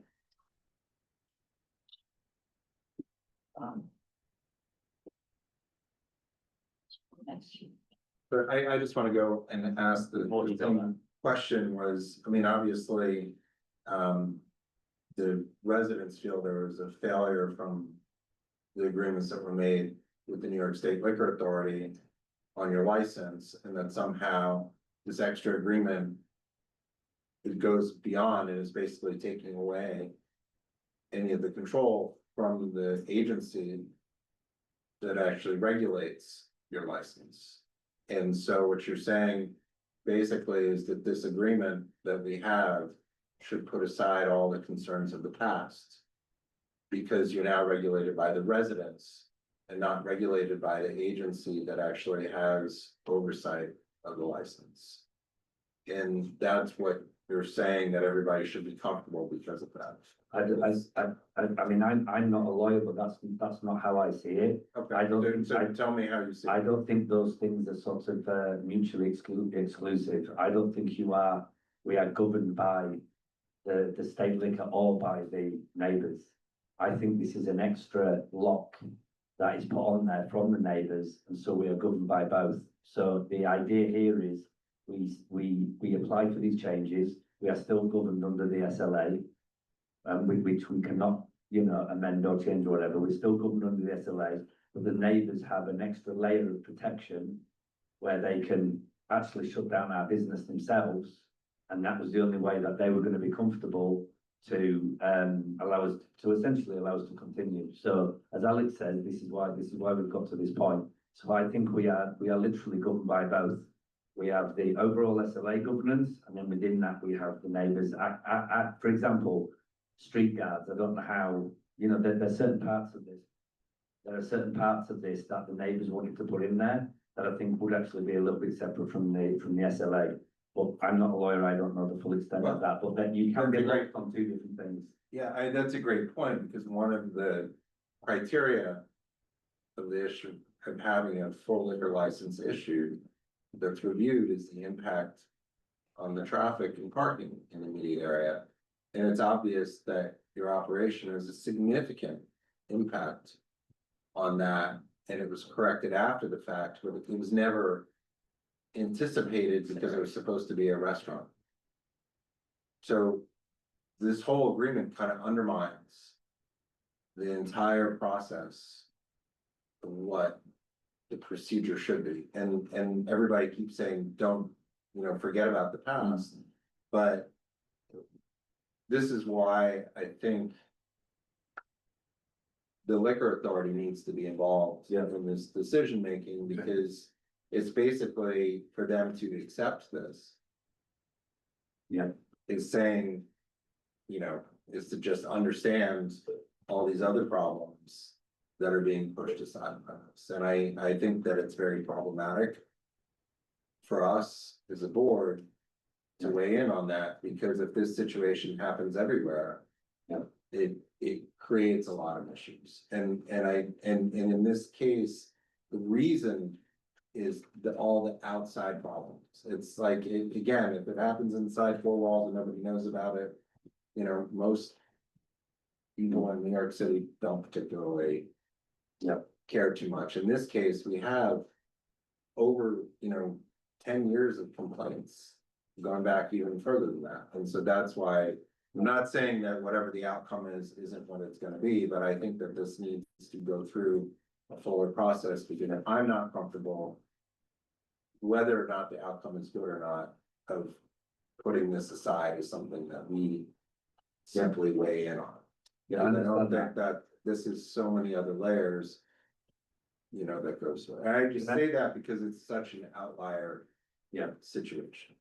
And can I just say as well, just in terms of like motives here, the motive here was not to bypass any procedure, any authority.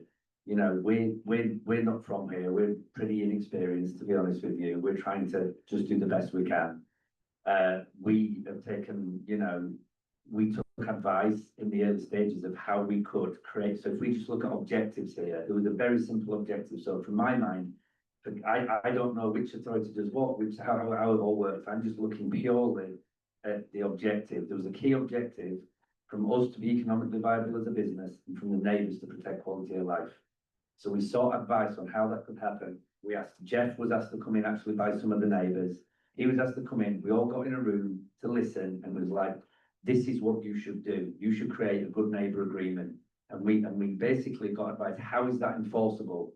Nobody was telling us about authorities. We were just told, you need to get lawyers in to make this an enforceable document. So none of this is trying to bypass you guys or the SLA or anything. We were just advised that this was the best way for us to achieve the objectives that all the parties wanted. Just so, that's why. I disagree. I mean, one of the biggest things is that people understand what they're getting themselves into, and this goes back all the way to the beginning, because Pravda was primarily a basement, or was only a basement establishment. Yeah. They had a DJ that was down in the basement. It was hard to hear from outside. Whatever it was, except there was a line outside, the stairs going down. Then they wanted the upstairs, which I believe they took over, not you guys, right? Because they wanted a daytime thing, because obviously basement places are hard to run when it's light out late. People don't necessarily go down into basement spaces, and so they expanded there. But then it's morphed into something else, and that's sort of where the issue came, because it wasn't built specifically with that in mind, and that's always difficult to do, right? Which is what you're fixing. When there's all this stuff that has been done sort of not from the bones up when the space was being built. It's going back to fix it, and that's where we're just at, and that also has to do with the application that came before us in the past. And then it's built out, so I'm just saying this is a complicated problem that's many years. I agree. And so. It's problematic because it sort of challenges all the basis of whatever the underlying reasons are. I'm not saying that there's not a outcome in the end, but it's asking everybody involved to push aside. And so that's, I guess, complicated in my mind. So. I just want to ask one question, just so I understand what's in front of me. So when this talks about the lounge only, is that for the downstairs space, and what does that mean? Like Monday, Tuesday, 5 p.m. to 11 p.m., you're operating as a lounge only. I mean, I see there's a description of what lounge only hours means. But so does this is just for the downstairs? No, for both upstairs and downstairs. So what happens upstairs then when it's not the lounge only? Is that the same? Like the 4 a.m., is that upstairs and downstairs? I'm just trying to. Not that it. I'm just trying to understand what this is saying, how Yes, you're operating. yes, Yes, it's 4 a.m. upstairs and downstairs, yes. but the DJs and everything will only be downstairs. We've completely essentially built a studio upstairs. So back to your point, the plan here is to have, well, what we've achieved is such extensive soundproofing and with the monitors placed that can record this constantly in real time. The idea is that, you know, nothing will leak out of this, like nothing. We're basically built a music studio. So that's why we're investing significantly in that.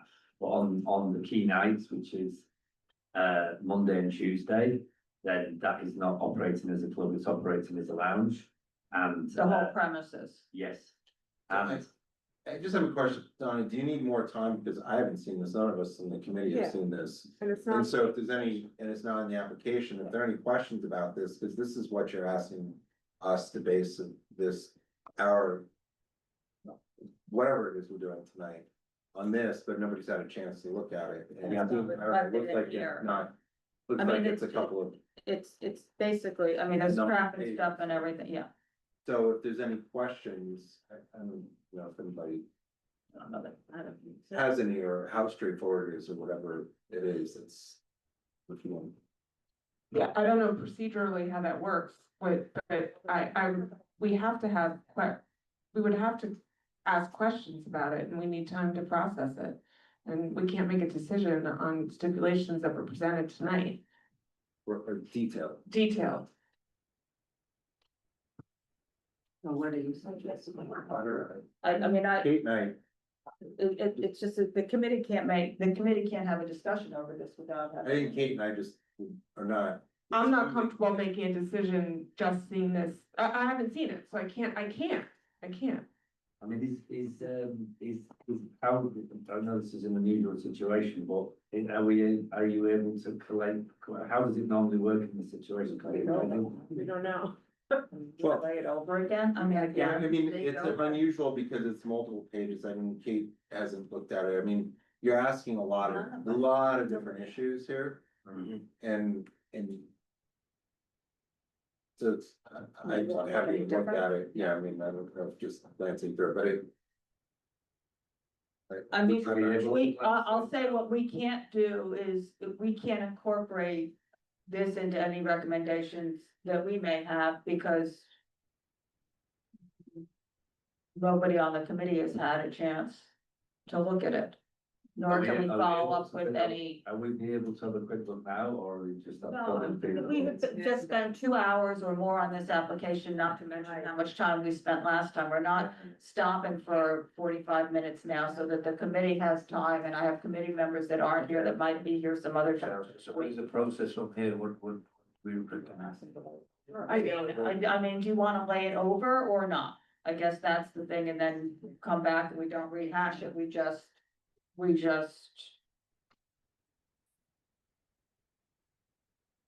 Do a, Is there any other option? What about when you meet in a few days for the business? Don't you meet together for the? we are meeting on this committee who is familiar with this application next. Next month. Tonight and next month. I mean, we're meeting tomorrow night, but that's a different committee. Okay. They know nothing about this, they haven't heard this, and we're not starting from scratch. I will adamantly say that. August fifth, because it's Wednesday. Right, it's August 5th. Yeah, I don't know what other option there is there, is that the only option available? I mean, I honestly, I don't know what else to do. Well, I think for now we have to assume that it's laid over, and if there's another option, Well, we we would. can't assume it's laid over, Kate. They have to say they're laying it over. Just listen to me a second. They're not laying it over. If they lay it over, then we don't make any decision tonight during business. If they are not laying it over, then we are making a decision tonight. So if they're laying it over, or we just discuss this. What I was suggesting is that not having this be so unusual, if there is another. If it's laid over or it's not, is that what you're saying? Yeah. Okay, But fine. it's the applicant's decision. It's the applicant's. No, I decision. understand that. So it's up to you. I think that. Do you want me to say something? I mean, the issue is more the consideration of whatever goes into the Right. resolution, but not Exactly. having had a chance to Right. read it, comments on it.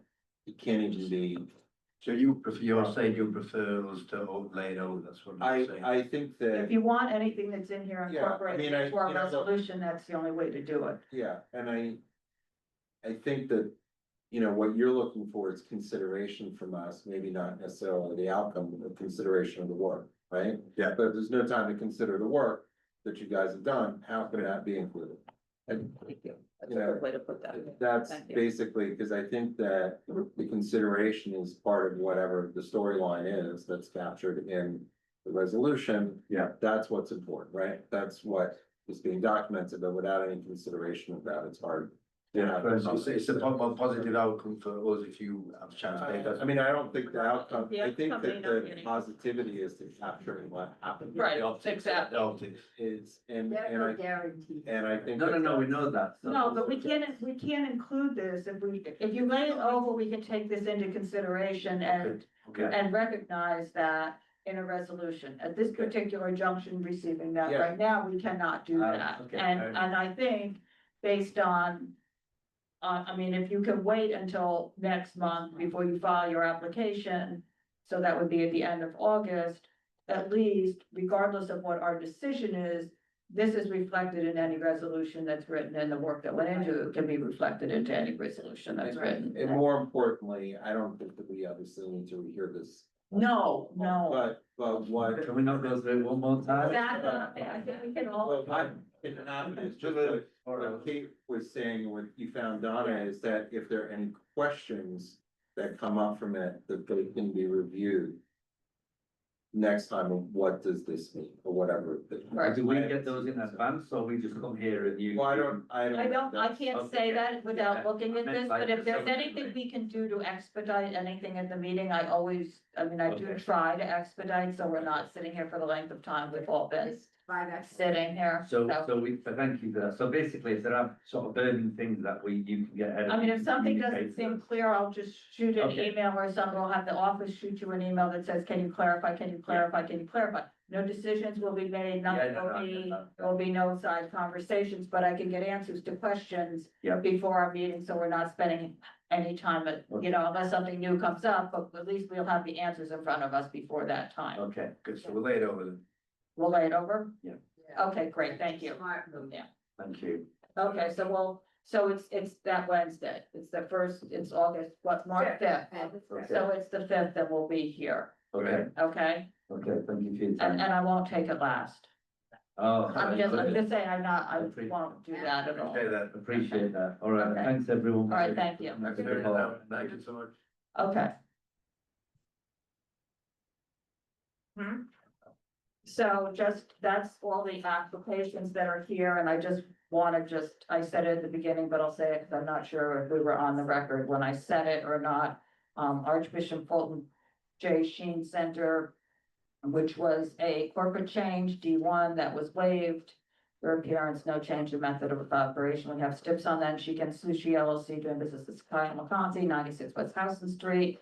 Corporate change, no change in the majority holder, the method of operation is the same, we have stiffs on that, and Urena Restaurant Corp. Doing business as RJ Restaurant at 21 East 9th, alteration to add sidewalk seating. They signed stipulations, they're closing at 10, and that was waived, so that's it. We wanna take a quick break or no? No, I'm good. Is everybody good? Can we just go? Okay, great. All right, just give me, yeah, just give me 1 second. Yes. Let me just reorganize it. We're gonna pause for a minute. We're not Yeah, pausing, no, we're no, just microphones off, we're just gonna go. I'm gonna give you all, was directed. Yeah, yeah.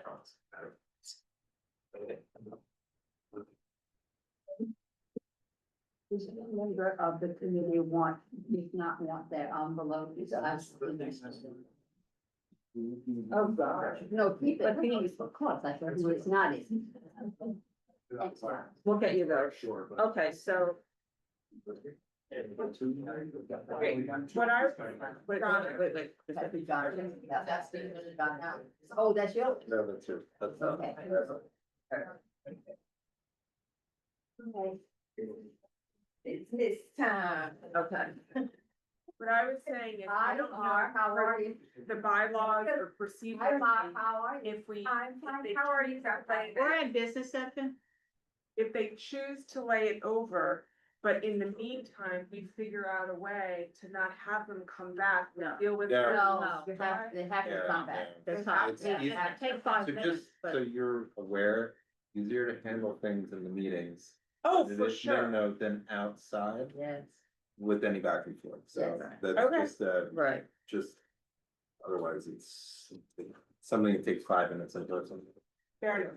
an hour. That was, I did not know if there was or there wasn't. Cause it's so unusual. Learn good, you're quick, man. Okay, Okay, one start, huh? the, hang on a second. Okay. The first one, number 1, Chipotle Mexican Grill, Colorado, number 2168. That was, the wine beer cider, they had a license before. 10:45 to 11 PM, back door is alarmed, and there's 1, 2, 3, 4, 5 of us. And everybody made it for the beginning, oh, it says deny unless, Yes. okay. Chipotle, number 1597, Same thing. same thing, basically, 10:45 to 11 PM, there is no back door on this one, they previously had an OP. We denied us on this one. Yes. The third one is, the Boqueria Soho. For the roadbed, Yeah. they've removed their sidewalk, management seems to know that. Closing at 10, are we okay with that? Yes. Okay. Switch your money with your exemption. Oh, any abstentions, recusals, or what's the other thing? Staying, recuse, opposition. Well, that, We know. okay, and She I asked. asked, remind me, yeah, so no abstentions, recusals, or Did pass. opposed, okay. 357 West Broadway, they are going to lay that one over. And come back with the change in method of operation. On Yeah, I that, think it's just I important think- to yeah, no. lay out all the changes Right. there, because that is part of the reason that we've had so many issues, which is why I will Yeah, just say. I'm not necessarily opposed to No. them, but we just need to know what our Exactly, intentions are. and that's why I actually made sure that I pulled their steps and was going to read their steps, because I must have just, because there's been problems in the past, and I really. We haven't received complaints about their operation. I just would like to make sure that they're not pulling with the same trap as before and everything, the same as what the steps say, so they'll be back. So they're laying over. They're laying over. Bow Noodle. They've been, it's a restaurant wine, 9 to 11, 8 to 10. They're operating restaurant wine, deny unless. But weren't they supposed to remove their plants Is this the one? No, No, this that's isn't the about it. one. That's That's not, about this it. isn't the one. That's it. Any abstentions, recusals? Yeah. Okay, so now we're at the one that, so the Deli Della, Yeah. which is that's the one. it's a tavern wine is, I think, what the 30-day notice is. So they are going to remove the Right. flower stand. They will not have a flower stand, your deli. Okay. So they will Yeah, so remove it's- flower stand, is that what it's called? Flower, yeah. I the know what it flower is, but it's stand called a flower structure. stand structure. Yeah, And, They're stopping liquor selling at and 9 p.m., Yeah. 9. 11 a.m. to 9 p.m. no, sir. All right, so so it's in mind it's 10, but. 10 AM to ten AM to 9 PM. And then, Conspicuously posting a sign ridiculously, with that hours of inside alcohol. Or, Sign hours. posted for service. Yeah, for Right. service of alcohol. There is I talked to a number of people in this building, because everybody's away, thanks to. yeah, no getting in touch consumption with people. outside. There was all these phone calls, which takes a lot of time, but there were some people in the building who really were opposed completely, but I explained. You know, the deli situation and what they were really opposed to was all this outside stuff that was happening with people sitting. So there's actually been, I looked at Google Maps, a structure that's not actually okay. Out on the sidewalk, that's sort of a plexiglass metal Yeah. structure that's not supposed to be there, that. Yeah, so they have to remove that too. Yeah, Flower remove, stand, yes. yeah, and so. There have been people who've sat out there for long, Oh, yeah. just sitting out there, and we had the same thing, another one, I'm blanking on her name, there's another deli in Bleecker Street, the same thing has happened. And so it's just elimination of that, I think eliminates the problem. Eliminate, The enclosure, the Yeah. flower stand and the enclosure around it, and then posting signs for the, And the stuff- no consumption of alcohol outside. Yeah. Ever, I mean, there's no consumption of, I mean, this is an on-premise, not off-premise, it's an on-premise. The sales for on-premise consumption are only between hours of 11. So, is it 10 and 9 or 11? Oh, 10. 10 and 9, not. Okay, so are we okay with that? You just might wanna double check on seats, because the lawyer mentioned that. They're adding seats, Yeah. I'll email them and Yeah, check the but that didn't seats. show six. It says it's 6 or 8 seats, But it's an 8 seats. ancillary, I mean, these licenses are ancillary to the deli service, and it's basically these licenses, you know, you see them all through. Midtown, a lot of Yeah. delis, and usually places have extra seating. But they usually have a little bit. more. Right. They haven't Right. usually gotten rid of their hot section to put in their six. Where you could always get served as a teenager. That and There you That's go. another, Okay, so are we denying less? yeah. Any opposed, recuse? Okay, Shakespeare, Joe's Pub. Basically, it's just putting it all into the one license, and the lamp is wrong about the name of the license, so clear that up. And it closes at 1 AM. Service stops at 1 AM. Nothing changes. Nothing Are there- changed, I just don't Are have. there any other stipulations? on I've got some those, real old, Whatever. I mean, you might be able to find something that I didn't find in, No, I think in it's just your whatever old other stuff, but I don't have. stipulations Well, are. that was sort of my problem, because I didn't find, I have no steps, I have Reza from 2014, 2011, 2002, and 2009. So I don't, you know, I don't have any steps. So, I looked this up for the. What was the address again? it's 425 Lafayette. I mean, 24, I mean, the steps are like advertised as a theater, 1 to 2 AM. This is like the two blocks that have a difference of there. With any, see, this is what was a little confusing, because it's with any provisions of a theater license clearly governing the end of alcohol service, but they're not doing that. You know, now it's a restaurant, I couldn't find out the theater No, license. it's, What they're, it's all of it underneath, but it's a restaurant license. Right. That as the different operations on it. It's not different, which is what it said. It's just, it's incorporating the other service under that license. That one's not a different kind of license.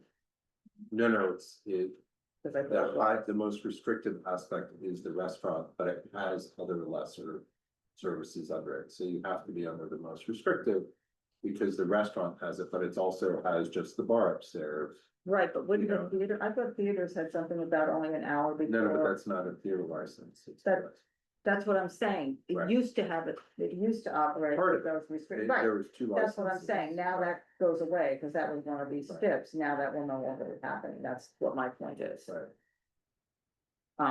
I'm sure they'll still function that way because I mean, once you leave the theater, you left, you might have a drink on the way. But you're saying they might still have a theater or something because it. No, it It's a doesn't, I moot mean, they'll point. operate It's a with the moot point. restaurant, it's Yeah, no, I right, get it. exactly. I get it. So are we denying less on that? Yes. Any? I just wanted, that, just like when I looked at this, I Staying. wanna make sure Yeah. everything's included in what they can, so. So we want to take that, No, Something away. yeah. like I think they have another.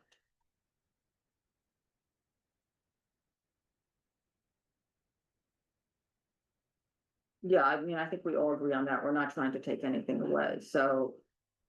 And I'm sure he'll, I'm looking at the resident now for that, the other space that they're incorporating into this, and there's nothing in the steps that would be which space is that one? Which one is that? the third floor, that's what. Okay, that's one I think I was just.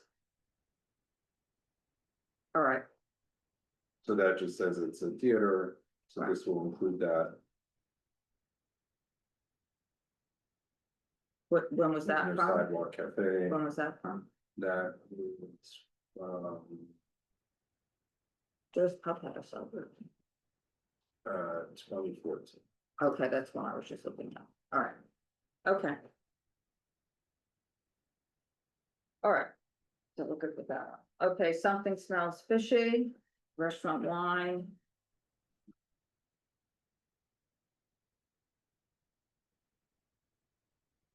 Um, 11 to 11, Japanese seafood rice bowls. This was unlicensed before, but it was a restaurant before. No. Well, it wasn't a restaurant. It was a Beef jerky. beef jerky store. Oh, a beef jerky store. Look at Okay, the- okay. you Purchased it from. Okay, the- okay. yeah. What is it? That's, Is this a store that just sold beef jerky? yeah, Singaporean beef Yeah. jerky. That's what it said. I wrote it, yeah. It was some kind of a That this was which one? Singapore, Malaysia beef jerky was the What name of is it. the name of this one? Something smells fishy. So now I'm just looking for. And it didn't, so that's it for that one, right? Why do I have a different number then? 2, 3, 4, 5, 6, 7, 8, 9, 10. The tie diner, I think.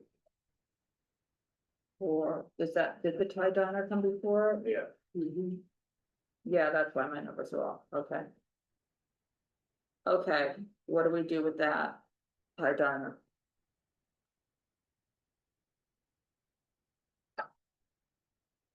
I mean.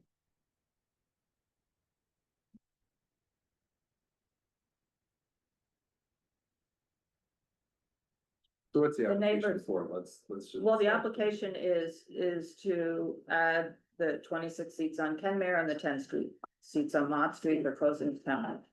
They used to have about 20 seats on Kenmare and nothing on Mott Street. So we, and so they were saying that the reason that they didn't have Seating on Mott Street. was because of plan, the Head Start. Head Start, right? But I don't know, I don't know if that's the case, I actually call it, is it right? well, I'll just see if anything. You know, it used to come a lot to the meeting. Yeah, I just, yeah, I don't know whatever that status. It's- I it- didn't they read though, I'm understand just gonna- why we were taking it away. or like why that restriction should be taken away, because I don't know why it was put in place. Okay, so I'll just read the rest, whereas applicant also stipulated that they will not have or seek a sidewalk cafe on the Mott Street side of the premises or remove any existing benches or other exterior seating on the Mott Street side. Do not place any seating on that side. The local residents appearing at the hearing or submitting letters expressed concerns about the potential for noise and pedestrian obstruction centered on hours, premises, French windows, and the proposed sidewalk cafe's footprint. So it doesn't address, I guess, the specifics. I have a process question. Yeah. If DOT has issued them this license, what, and we say we don't want seating on Mott, what is that? Well, if they agree to that, which, if they agreed to that, if we said that and they agreed to that and gave them steps that reflected that, and they sign that, then that's fine. If they don't agree to that, and that's, we're voting to deny it unless they agree to that, and they don't agree to that, then we deny it and it ends up with the liquor authority for determination. Okay, thank you. Even if DOT made If the the ruling? DOT, yeah, I mean, right, it's different. Okay, so we can supersede DOT. Or recommend this. No, let's talk about The SLA, So the things that were submitted to us and the things that we asked them about and their attorney was not familiar with. Yeah. Were that they were all violations, so they built the structure and 100%, but backing then- up, just as a matter of process though, I'm wondering from CB2 to agency, where does, if they have this license? no, it's a great question. well, right now they have stipulations in place. No, I Put the understand pictures in that, here. but No? Yeah, I did, I thought I did I not? Where are they under? They're under background. Maybe I didn't put anything on. I don't. All right, But I don't see them the either, let me pictures. throw them in, so I do have it. There are a bunch of pictures that, I'd be in there. no, that from the last week or what, last. two. Yeah, I no, just I- wanted to look to see what it looks like, cause you're They're right. in there now. I mean, what you, okay, yeah. so- It's a legitimate question, like I don't. No, So let me see if I I had the can, same. Yeah, okay, so, will not seek a sidewalk cafe on the Mott Street side. No, I So- understand so that. What I'm explaining to you, so if that's what's in their stipulations and those stipulations went to the liquor authority. They weren't supposed to seek this seating on Mott Street side, and they're not permitted to have any seating on the Mott Street side. As part of their method of operation. They obviously went ahead and did that, but they are in violation of their liquor license. so I think that these plastic coverings that they have that come Yeah. down. I mean, that's. What? You're not Well, supposed to be open. right, so one of the things that we On all have sides. had that has come up is that. Chairman does not like all the plans, stuff that was written. Right, I'll just, Visibility, and we've had. Places where she's asked well, places to remove them, but I don't know. in this- so I'll tell you about this thing. She has asked people to remove them. She hates the planters when they're blocking the sidewalk. Right, where this is part of the boundary. This is part of the boundary. There is nothing, I did check the DOT stuff. And it doesn't say anything about height of plants or anything else. It restricts. They want you to be mindful of the amount of soil so that it's not a rat home. And this height is, I think, 30 inches for the wood. But they don't say you can't create a jungle in the planter. So when I look at the pictures that we have that that Donna just put in. On the corner space, there's. I don't understand how this is enclosed, because here's a door. Even that's built in, there's not supposed to be a door, it's supposed to be sidewalk cafes, which is. So I'm just trying to bridge, because they've corrected the situation, but they're still trying to keep. Like, And I can't imagine how those planters are not affixed was the note I made, because they're awfully narrow and awfully tall with a lot of foliage in them. I don't know how they're just standing there not affixed to the sidewalk. Oh, it's an L shaped, isn't it? Well, they're built on another, The bigger thing is like, I'm just trying to see what's the pathway Well, forward here. here, because saying no is not really. no, that's not, it. But here's the door of how Anthony sent this, of how it looks. So that's the building. Right, The door seems okay, but that's not, the metal thing is, see this door, That's where you go in. right, and that's, Anthony so sent is this this from, the Anthony door wanted here? that, This is your picture, Yeah. no, then, and that door looks like it's into the, It's into the outside, it's not, they built You're sidewalk right. shit. you're right, right, so right, I Anthony? just, I feel like this is. This looks like this is the in door, the sidewalk cafe. Yeah, it goes into the side. This goes into the sidewalk cafe, so I don't think the sidewalk cafes have doors. have doors. Right. I don't, you know, No, they call don't. crazy, or that they have a wall. No. So this So is you enter current? that, that's current, that's taken this past weekend.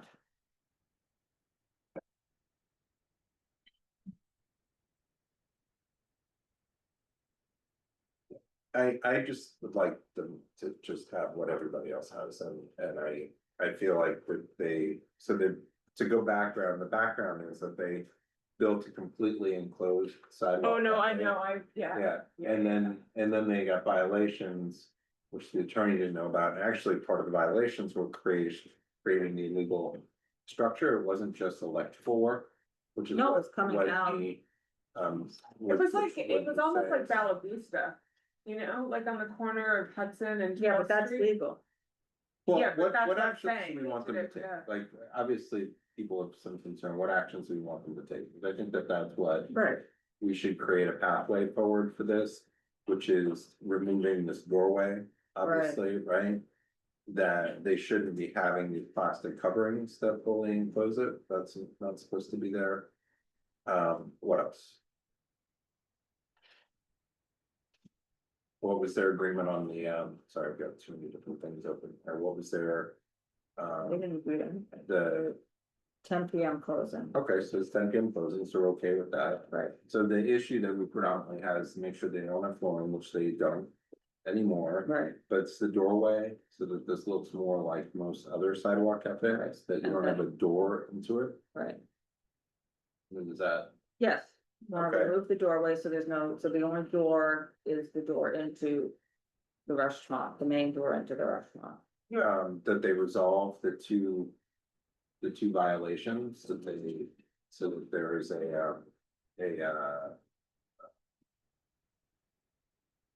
It's the electrical one and the, so that what we want is to. For the two existing ECB violations, we would like to have them submit. A certificate. Of correction. With the OB, right, that's another step. And we're sure it's for the restaurant. Yeah. Yeah. It's very clear. It's a referral from the fire department. So what other steps would we I'm want just them looking to to? see what else. to So, correct? well, do we care about the Mott Street? Well, that's what I'm gonna ask, is they said it was because of Head Start, but was it because, did Head Start end over there, do you know, I don't know, he said it did, but I don't know. So it's Woman Lane who used to come all the time, right? And Anthony, do you know? and a woman with the She name, does it who funny. started with P, but I can't remember her name.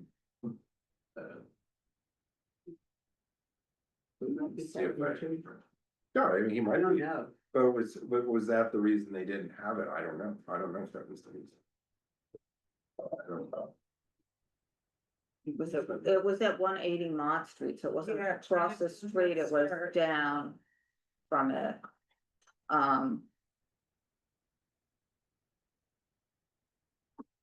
It says it's still. It was, Chinatown Head here's a Start. sneak peek of what's going on That was in, on our new Head Start site, Mott Haven, okay, that's not Mott Street.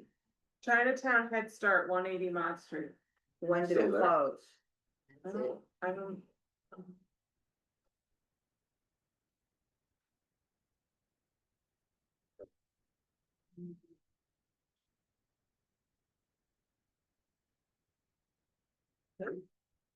It's like an AI thing, it's trying to start, so it's one of the months.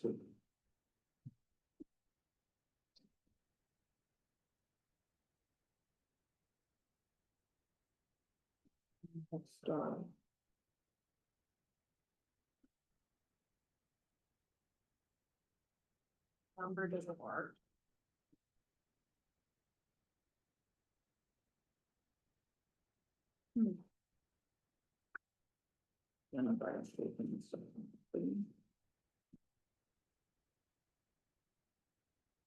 Yeah, it doesn't look like the website most of the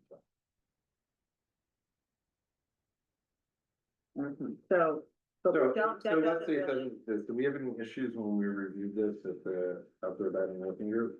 Alright, well, Mr. Chat, he tells me it's still there. Maybe you should confirm. Yeah, I think the.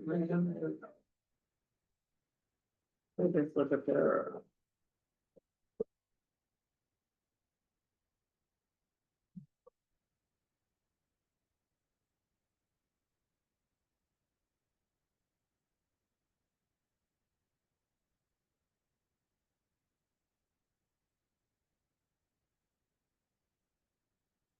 I think when we reviewed it.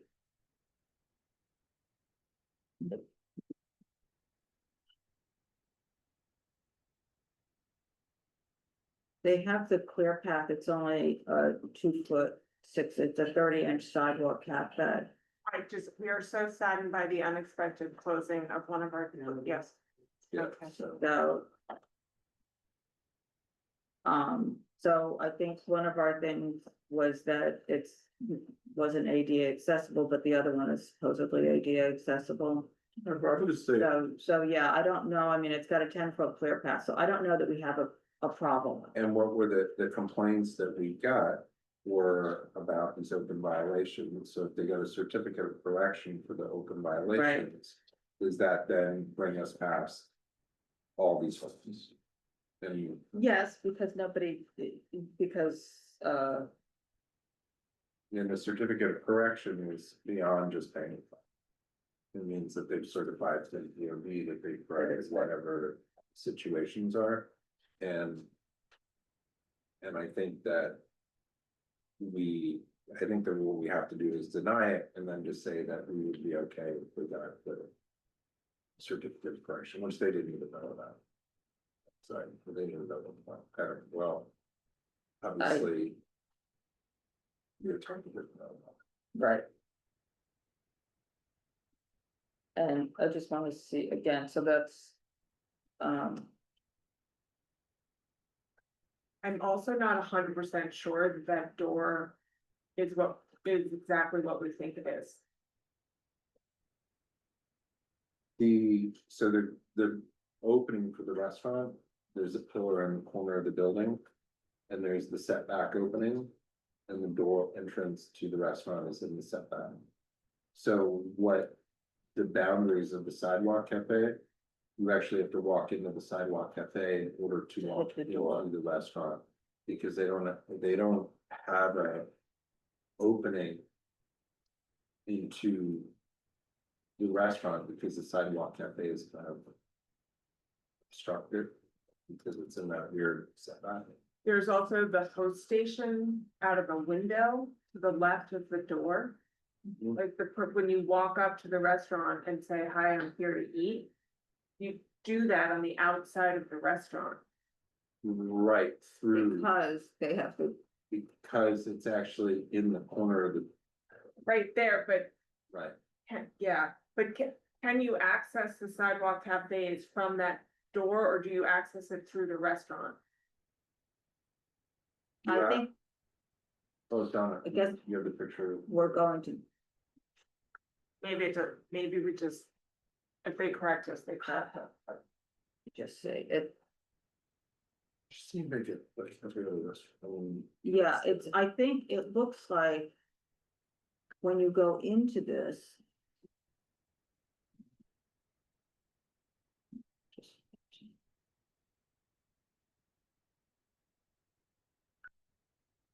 just.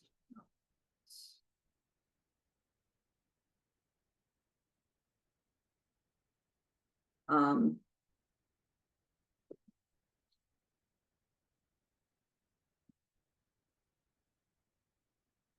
All right, so.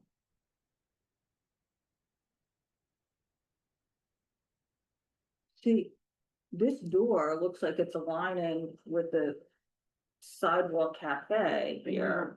So it looks like there's an, But if you go to Anthony's, the if I photograph. go to that Anthony's, he okay, did- hang on.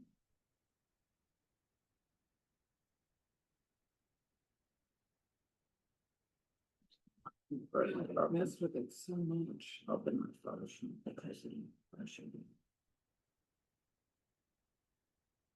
Yeah. So this is what it looks like Right, without.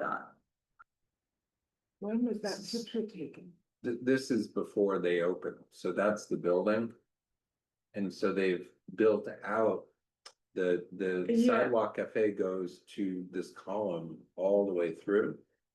And then you have the other sidewalk cafe which starts, and so they put this angled door in that actually creates a vestibule. Yeah. But the real restaurant entrance is set back, and so So the it's not a column must be like problem. right here where that takeout window is or something. Yeah, and so what they did is they put a door into their Yeah. sidewalk cafe. So it's no longer a quote unquote enclosed sidewalk cafe, but it still has a door.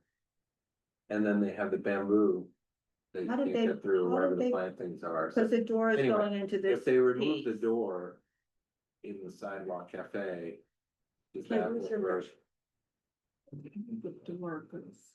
But this is the, oh, that's the door and then the old door. Or the interior, they Yeah. put a door like this. I don't know, maybe they're overcomplicating. So there's it, sidewalk but cafe, I'm not- oh, so this whole thing, this takeout window or this person is really inside. She, The yeah, sidewalk cafe, she's not in the restaurant, I'm quite sure of that, I think might so. have to go look by there again. Yeah. Okay. I think so. So we're okay, we deny it, but we're okay with it if they get the certificate of correction. Well, right there, doesn't that look like there's a platform? This? Yeah, because in order to Yeah. the door, or is the door, or is that, I can't see that. close, No, it 'cause looks it's- like there's a platform, but I think unless we walk by over there, I don't know how to know for sure. Yeah, it's complicated. I mean, this Unless whole, that door has the angle, how would it swing? You see how, see, this whole thing is built on a platform. well, they shouldn't have the door. But I don't understand even this, because if you look at the flower box, right? This whole planter is based on one solid piece of wood. That's a platform. I don't know what happens when you get inside, but the sidewalk angles there.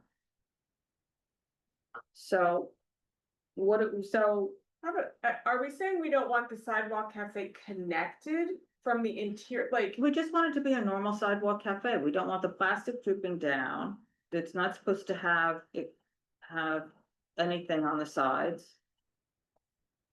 We want the door removed. And we don't want it connected, but and. what is it, We don't want it Grant? attached. He said it's not attached, so it's hard to tell without physically walking over there, but he said it's not attached, so we need to assume it's not attached.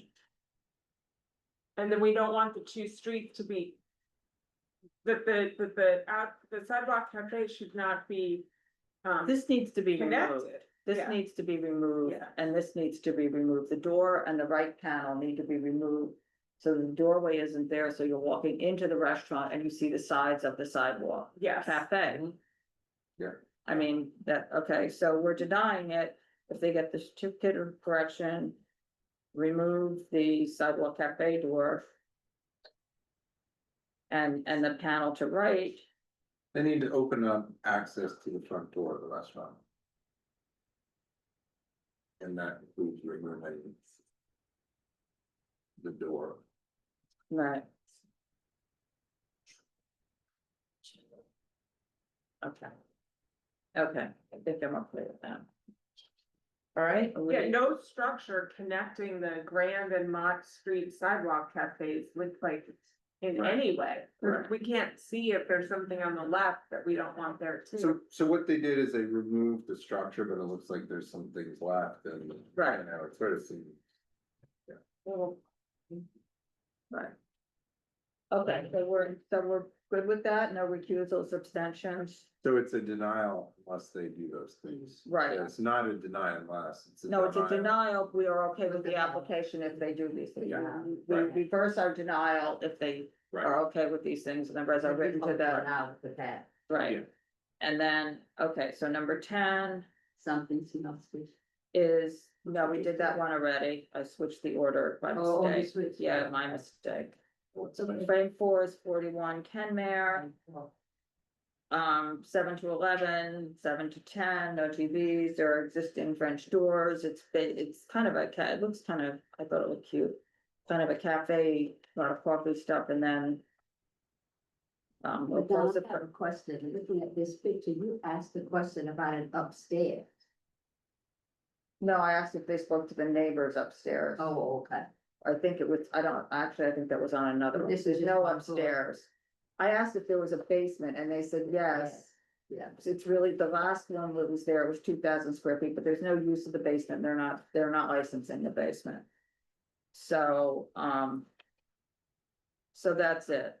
Any future, they didn't, I don't know if I said anything about a future sidewalk cafe, because. There's not one. I don't, yes, there will be one, they'll close it at 10 and they'll close doors at 10. So I'll just write that in. Okay, so we deny unless, any recusals, abstentions? Okay, now we're at the gastronaut. That's the old parcel space.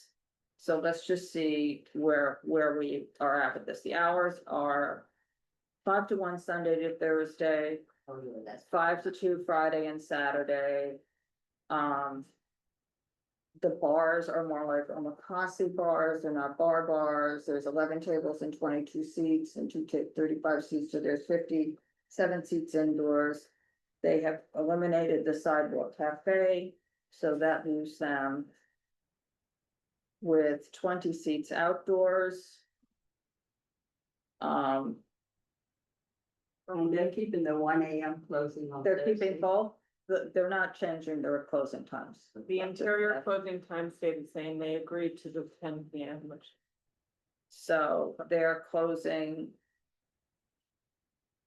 the outside, so they're, okay, outside closes at 10. It's a good concession to every. Well, that's what there's really, but the room that is on the Houston Street side is reservation only. But not reservation for the whole room. Yes, No. Yes. It's per person reservation. No. I see what you mean, yeah. Yeah. But It's not a reserve. No, it's not a party room, it's not an event Event room. space. It's a reservation only, all seating will be reservation only in that.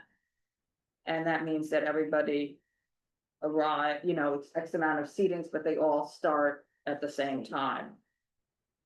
The restaurant is primarily reservation. But they did say something about some walk. Yes, and they were going to make it reservation only, and we said we prefer them not to. Right. Okay, so then No more than 12 events per year. 12 private parties, I mean, no. That would cost you Right. So, insane amount of money with all those seats if it's. so they will have the walk-ins. End at 11 PM. I just find, what were the final hours of operation? Final hours of operation were what they started with, 1 and 2, but the walk-ins end at 11. There's no reservation. Friday and Saturday, the last reservation is at 12, so 2 hours beforehand, and Sunday through Thursday, the last reservation is at 1. So 11, Sushi Nakazawa, not 1, 11. their closing time is midnight. I know I'm just that. Saying, That's what this guy wants to, I mean, we went through this, now that Matt said that, we did go through this in March, he's not going to change. He wouldn't tell the other I one, just so feel I like just don't just understand why stretching out we all need to these do late this. hours Right. all around, you know, is not helpful, but the bigger thing is that it's the cars, it's just like the same thing on a narrow one-way street. It's the same thing as, what's the, The one we did. very last high one. end Italian restaurant. It's Carbone. The Carbone. Yeah. It's the same thing, it's like the cars stop and then everybody gets jammed up by them, except this is McDougal Street where every, Fine, it's up to Lunatic. DOT then. Comes It's up to down. DOT you know, to comes cars down there away. to get out. But DOT doesn't take cars. Well, no, I mean, it's an one of impact the we can things is the consider. impact on traffic Impact on traffic. and. Yeah, no, I and get the it. Change, and Max isn't wrong, but the later and later and later you have places, the later and later the cars are waiting around outside, and when you're spending this kind of money, what do you do at the end of the night? It's They're like, not, oh, they're I'm not ready to walking go. half a block Yeah, away. you're gonna get your Uber or Lyft, cause this area you cannot walk and go find each other. It's not, there's no empty yellow cab Yeah. probably coming down. Not at that hour, not at Yeah. that hour. I mean, there's none of mine. I mean, this is the same thing on, you know, whenever I'm riding my bike around there, every car's stopped. It's like nothing moves, so. So what do we wanna? I mean, it's not much we can do, but it's just disappointing to see the massive expansion and, you know, Shirley's around there, right? So this, Yeah. we just see that. To just the creep to LaGuardia, the creep like down into the quieter areas, it's like and then everybody points to the middle and it's just. Let's talk what's going on. It is a nice restaurant, but that doesn't mean the people are quiet. No, that, in fact, if anything, they're more entitled. I mean, in a way, you know. I guy in GM2, he's in heaven, he has 3 TVs. Okay, he's got another weight. And I don't have Less to and watch less. the game because when the teams win, I know when, Oh, of I course, know when that's- someone that's why- scores. That's why actually it doesn't matter If the sound is on or not, Exactly. because that's, so are we denying less on this, or are we, I mean, I think so. I just have to. Is Denying everybody, less, yes. Anthony? No recusals, no abstention, Or did we put down, they withdrew the sidewalk? yeah, I'll make sure no sidewalk. I mean, they sort of had to, because the other, I was up at the SLA on the other sidewalk application. And he did go through, where he changed the way the doors went, he opened them to the inside, he moved the seats away.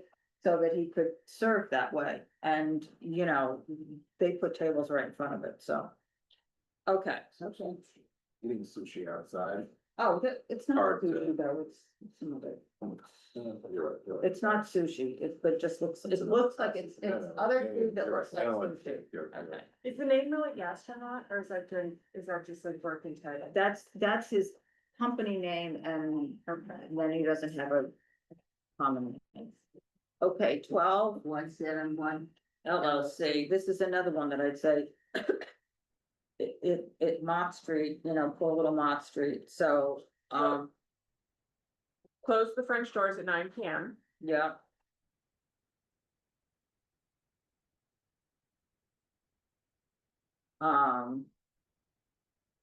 And it's 5 to 12 is, what does he say, the last, yeah, it's, I mean, the hours aren't so bad, it's, No. it's 5 to 12, but the last seating is an hour the last seating is at 10. And Weekdays. the last seating is at 11 on Friday and Saturday. Yeah.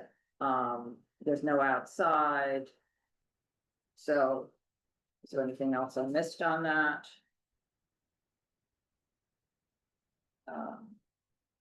They have the C of O, so we should send us the C of O. Are we denying less? Okay.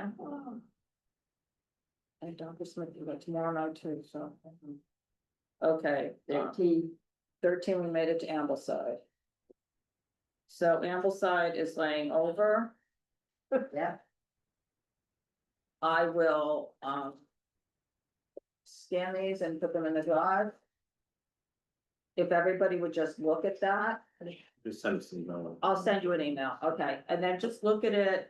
And see if you have any questions on it, so I can, you know, if there's anything I need to get answered ahead of time. And then we'll have them come back next month. And we'll try to just do this quickly, okay?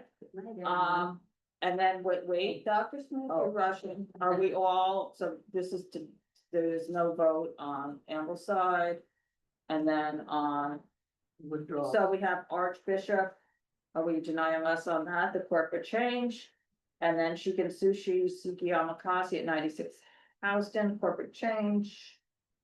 Yes, yes, okay, and then Urena, doing business is RJ 2189, the sidewalk. Okay, that's it. All done, thank you. New business, none. I have no new business, does anybody else? So, Dr. Smith, you're gonna let me know I'll let about, you know by tomorrow. fine. Yeah. Okay, That means, you mean for September? for September, yeah. But watch, and I tell what's the weather. Yeah, for tomorrow night, it would be, I'm not trying to, if the weather's bad, don't come. Yeah. Oh, don't worry. But, It's not the weather, it's the wind. right, Are we but, out? but we Yes. need, Do we turn We're ourselves done, off? yeah. Okay. we need, Hang on, don't say anything important. I'm not, I'm just, for quorum tomorrow night is my only concern.